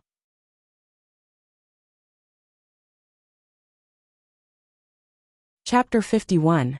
Lu Shi sat upright and motionless. He said slowly, "What the people want is naturally what they want." Throughout history, which emperor who lost the people's support survived for a long time? Let's not talk about the current emperor. The former emperor was considered one of the outstanding among them. He smiled contemptuously and briefly talked about the great achievements of the former emperor. He used detailed examples to deepen the impression and analyze them bit by bit. It was not boring and difficult, but it did not make people feel that he was talking empty words. As an emperor, he must rely on the power of the aristocratic families. However, the biggest foundation is still the people. Although Lu Shi was born in a prestigious aristocratic family, he was not optimistic about the future of the aristocratic families. He even faintly felt that they would not last long. Of course, in this context, the aristocratic families had a huge influence on the court. They could even cover the sky with one hand. The former emperor failed because he offended the aristocratic families, but the core reason was that he lost the people's support. If not, how could Prince Gongshun of Hejian County break through Shenyang City without any obstacles and put a sharp blade on the former emperor's neck? Prince Gongshun of Hejian County, Wu Meijin, was the emperor sitting on the dragon throne. He was the brother of the former emperor. However, when the 2 brothers fought, they did not care about family. After Prince Gongshun ascended to the throne, he even ignored the advice of the officials and ordered the former emperor to die. He prayed to the heavens for rain to appease the people. Jiang Pingji had a rough understanding of the situation. She felt that the background of the ancient times was inexplicably similar to the era she was in. In her era, there were many aristocrats. Some aristocratic families were so powerful that they could even change the government of the Federation. But no matter how much they struggled, the ruler of the Federation was still the largest number of citizens. Whether it was aristocratic families or aristocrats, they could not live without those people. In this era, the meaning was similar. No matter how powerful the aristocratic families were, they could not go against the voice of the people. Of course, some aristocratic families were arrogant and thought that they could play with the situation of the world in their palms. Such fools were like monkeys. As she was thinking, Lu Shi looked at her with gentle eyes. It was as if his dark and bright eyes were filled with clear spring water. "You are my only child. My family has been very lenient towards you, so it's inevitable that you've been raised to the point where you don't know Mt Tai. You can only see the prosperity in your eyes, but you can't see the rot and decay in the depths. The people's hearts may seem easy to write, but it's very difficult to write it beautifully." His pale fingers gripped the brush and steadily wrote down 2 large characters on a piece of bamboo paper. "The will of the people. If the words have no bones, they are nothing but empty talk. If the words are formless, others will know their roots with a glance. It is easy to write but hard to do. Lu Shi smiled faintly. Jiang Pingji's expression changed when she heard that. Then what does father mean? Lu Shi threw the bamboo slip away. See it with your own eyes and understand it for yourself. Only then will you understand the content of the book better. Do you know how high the prices of goods are outside? Do you know what people need? Do you know why people who have left their homes are willing to sell their children? Without understanding the needs of the people, how could he truly consider for them? If they couldn't even do this, it would be impossible for them to win the hearts of the people. If they were betrayed and stabbed in the back because of this, it would be too humiliating. However, Jiang Pingji had another question in her mind. He said that Lu Lanting was his only child. Then what about the two concubines' sons and daughters in the backyard? Lu Shi's clear voice was especially heavy under the flickering candlelight in the study. It was as if he was hiding a deadly poison. Jiang Pingji also felt that the topic of father-son conversation was very dangerous. Lanting, do you want to hear about the interesting things I've encountered while I was in office? Lu Shi wisely stopped the topic and chose to let Jiang Pingji think about it herself. What he had said was not only related to being a ruler, but it was also related to being an official. How could an official who did not understand the needs of the people truly consider for them? He did not care which direction his daughter was going in. The only difference was the size of her ambition. Oh, there was a bedtime story to listen to. Jiang Pingji perked up. Of course I want to. Lu Shi used his calm and cool voice to talk about his experiences as an official in those places. The content was very broad, from the smallest of trifles to the sinister fights in the backyard, to the various situations in the marketplace, and to the infighting in the officialdom. It sounded frequent, but it was actually quite thrilling. No matter how poor a place was, there was no shortage of local tyrants. As a county chief from another place, he had to have some tricks up his sleeve if he wanted to govern a county. During the most difficult times, he was almost turned into a figurehead by the local gentry. As Madame Hu had said, Lu Shi's handsome appearance hid a belly full of dark water. If he couldn't do it from the front, then he would do it from the side. It didn't matter if his methods were honorable or not. Whose house did not have some secrets? Whose hands were completely clean? Whose wife could be truly calm and magnanimous when faced with a house full of concubines and sons and daughters of concubines? He was like a venomous snake on the hunt, calmly waiting for his prey to lower its guard. After a few months of lying low, he still managed to take care of those arrogant gentry. His way of telling stories was not old-fashioned. It was even a little humorous, but it was a far cry from his immortal-like image. Jiang Pingji had to admit that she was more curious about the outside world. She had a concrete impression of it in her mind. She didn't have to categorize everything in this era as the products of the backward and ignorant ancient times. Even though Lu Shi was worried that Jiang Pingji would become a naive girl who did not know the ways of the world, it was still a lucky hit. She said solemnly, I understand what you mean, father. That's good. Lu Shi had recently become fond of this action. As he spoke, he took a small box from his side, opened it, and took out the booklet inside. You're 12 years old this year. In 2 years, you'll be at the age to get married and start a career. Jiang Pingji's mouth twitched uncontrollably. 12 years old. She would be 14 in 2 years. She would be starting a family? Suddenly, she felt that those people in their 30s who were still studying hard in the higher education institutions in her previous life were like overgrown babies. What's this? She took the booklet from Lu Shi and opened it carefully. She almost couldn't understand it after looking through it. Your mother left you a list of dowries. The top one is hers, and the bottom one was added by me over the years, Lu Shi said with a smile. Lu Shi smiled. Of course, I have other plans for your marriage. This list can't be considered a dowry. He had never planned to marry his daughter off. If that was the case, he would not have needed to hide the death of his second son many years ago. Jiang Pingji did not know much about the price of goods in that era, but she felt that there were a lot of things on the booklet. She looked at the end of the booklet and saw the land, rice, and horse businesses. Her eyebrows twitched.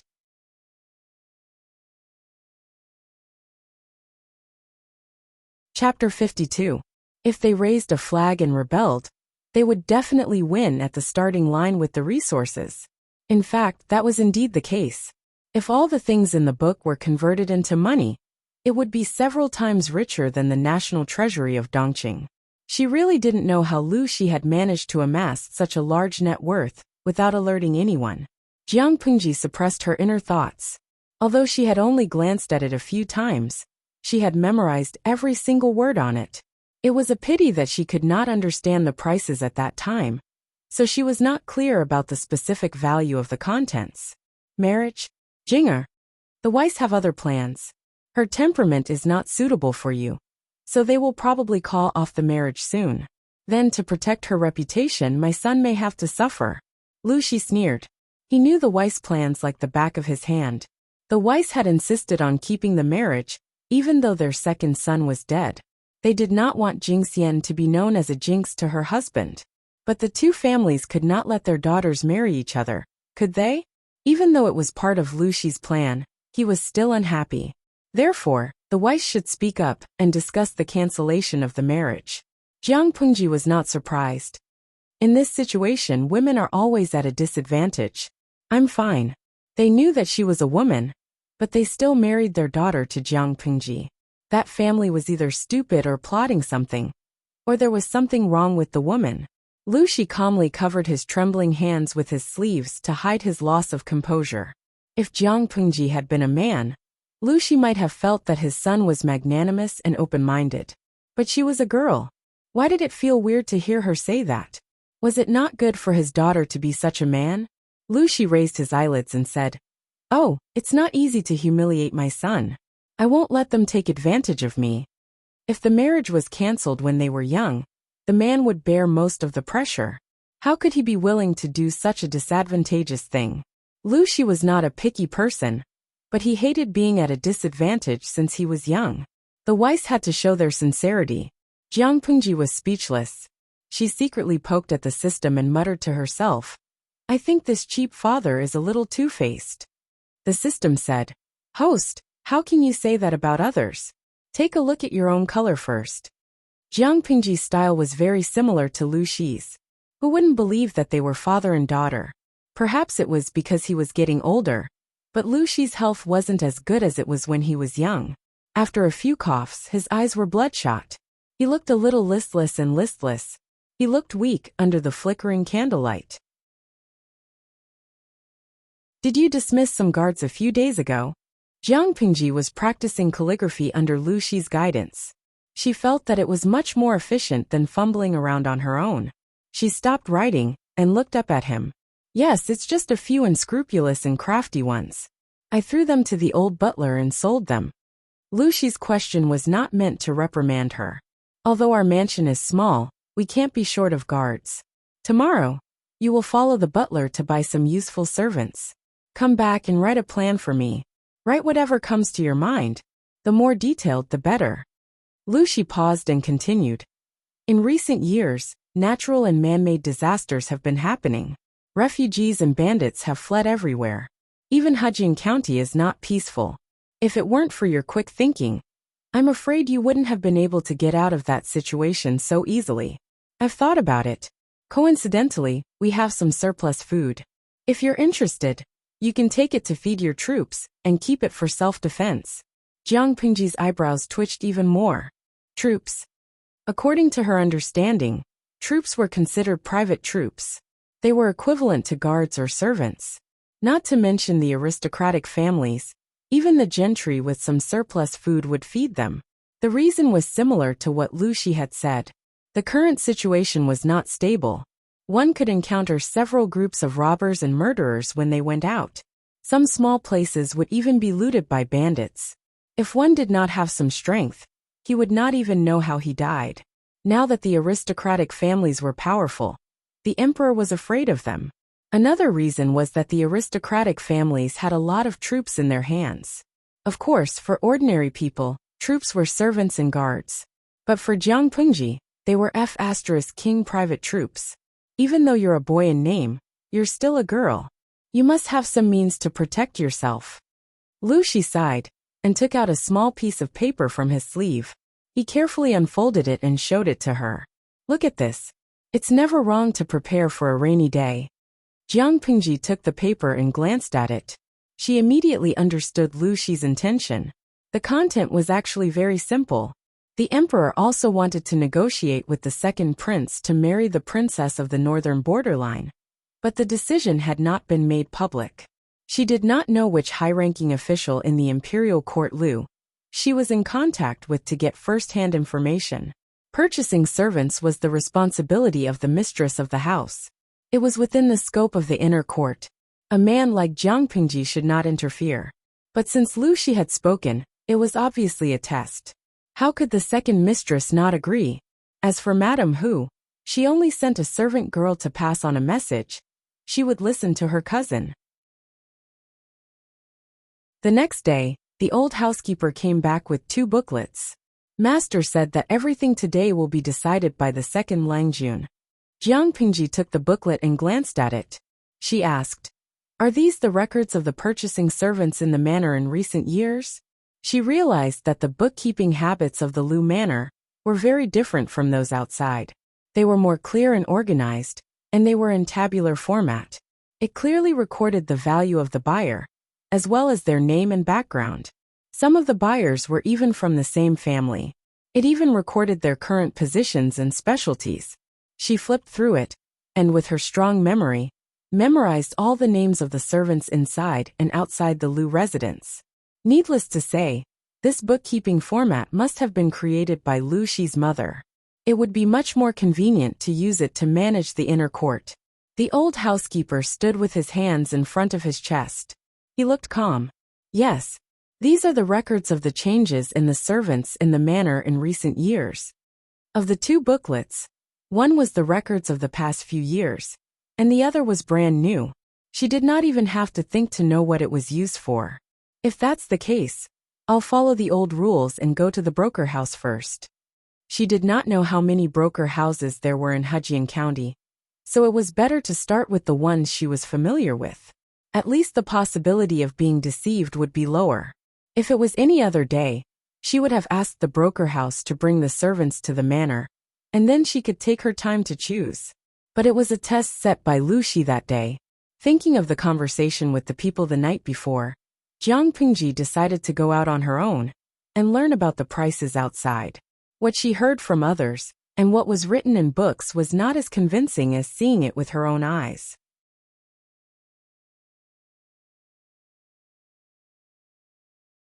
Chapter 53. The old housekeeper was very pleased to hear this. His wrinkled old face finally smoothed out, and he looked a little more relaxed. In fact, he was quite worried that the second Langjun, who had always been cooped up at home, would give out orders for the first time without knowing anything. Messing things up was secondary. The Lu residents didn't care about the damage caused, but they were afraid that Master wouldn't like them. After all, he had watched Lu Shi grow up. The old housekeeper hoped that Lu Shi and his son would be closer to each other. Jiang Pingji changed into plain clothes before she left. She sat in the carriage and occasionally lifted the curtain to look outside. Turning on the live stream mode, she casually glanced around and found that there were 3,000 viewers in the live stream room waiting for today's live stream. Unfortunately, as a first-class streamer, Jiang Pingji's streaming room could only accommodate 3,000 viewers. If she wanted to increase the upper limit, she would have to upgrade. However, leveling up would require a huge amount of popularity points. She could only save them for now, and could not spend them. Playing with the sandalwood fan in his hand, he sat upright in the carriage. When he raised his head, several comments from the audience appeared on the screen. Oh Huang Saigao. I was scared to death. I thought the streamer was going to open the window today, so I cut the screen and came over. Nongfu Shangquan Yudiangshuan. Why is the screen shaking? Baigui Yeshing. TSK, the streamer is obviously in the carriage. Can the screen not shake? Yimi Yangguang. Not everyone has the right to sit in the carriage in ancient times.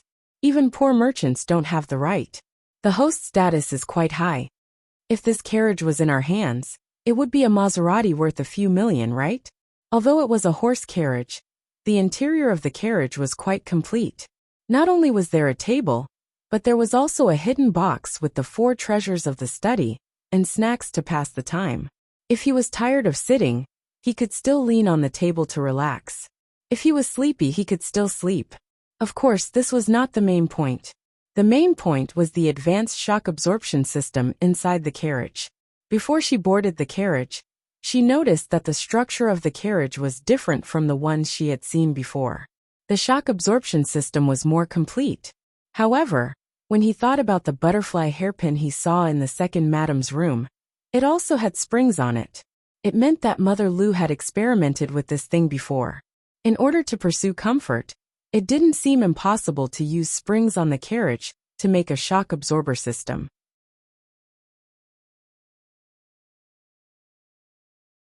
Was Wabai. Today's host is still as handsome as ever. */W***. On the screen, Jiang Pingji was dressed in a green silk robe. The cuffs of her robe were embroidered with delicate auspicious clouds. A piece of white jade hung on her waist. The sandalwood fan in her hand occasionally closed and opened with a swoosh as she moved lazily. She tapped the palm of her hand with the fan. Tuta Faccio. Is the host going to school? Host V. No, I've dealt with a lot of guys because of the previous incident. Now I'm going to the broker house to buy some servants to look after the yard. Buyer D. Wasn't that human beings being bought and sold? Even though they knew that such transactions were common in ancient times, and that it was only natural when they read novels, many felt that it was a little strange when they watched the live stream. However, they could not find fault with Jiang Pingji's actions. Lu Lanting's body was too weak. Even though she was sitting in the carriage, her back was sore from sitting on her knees for a long time.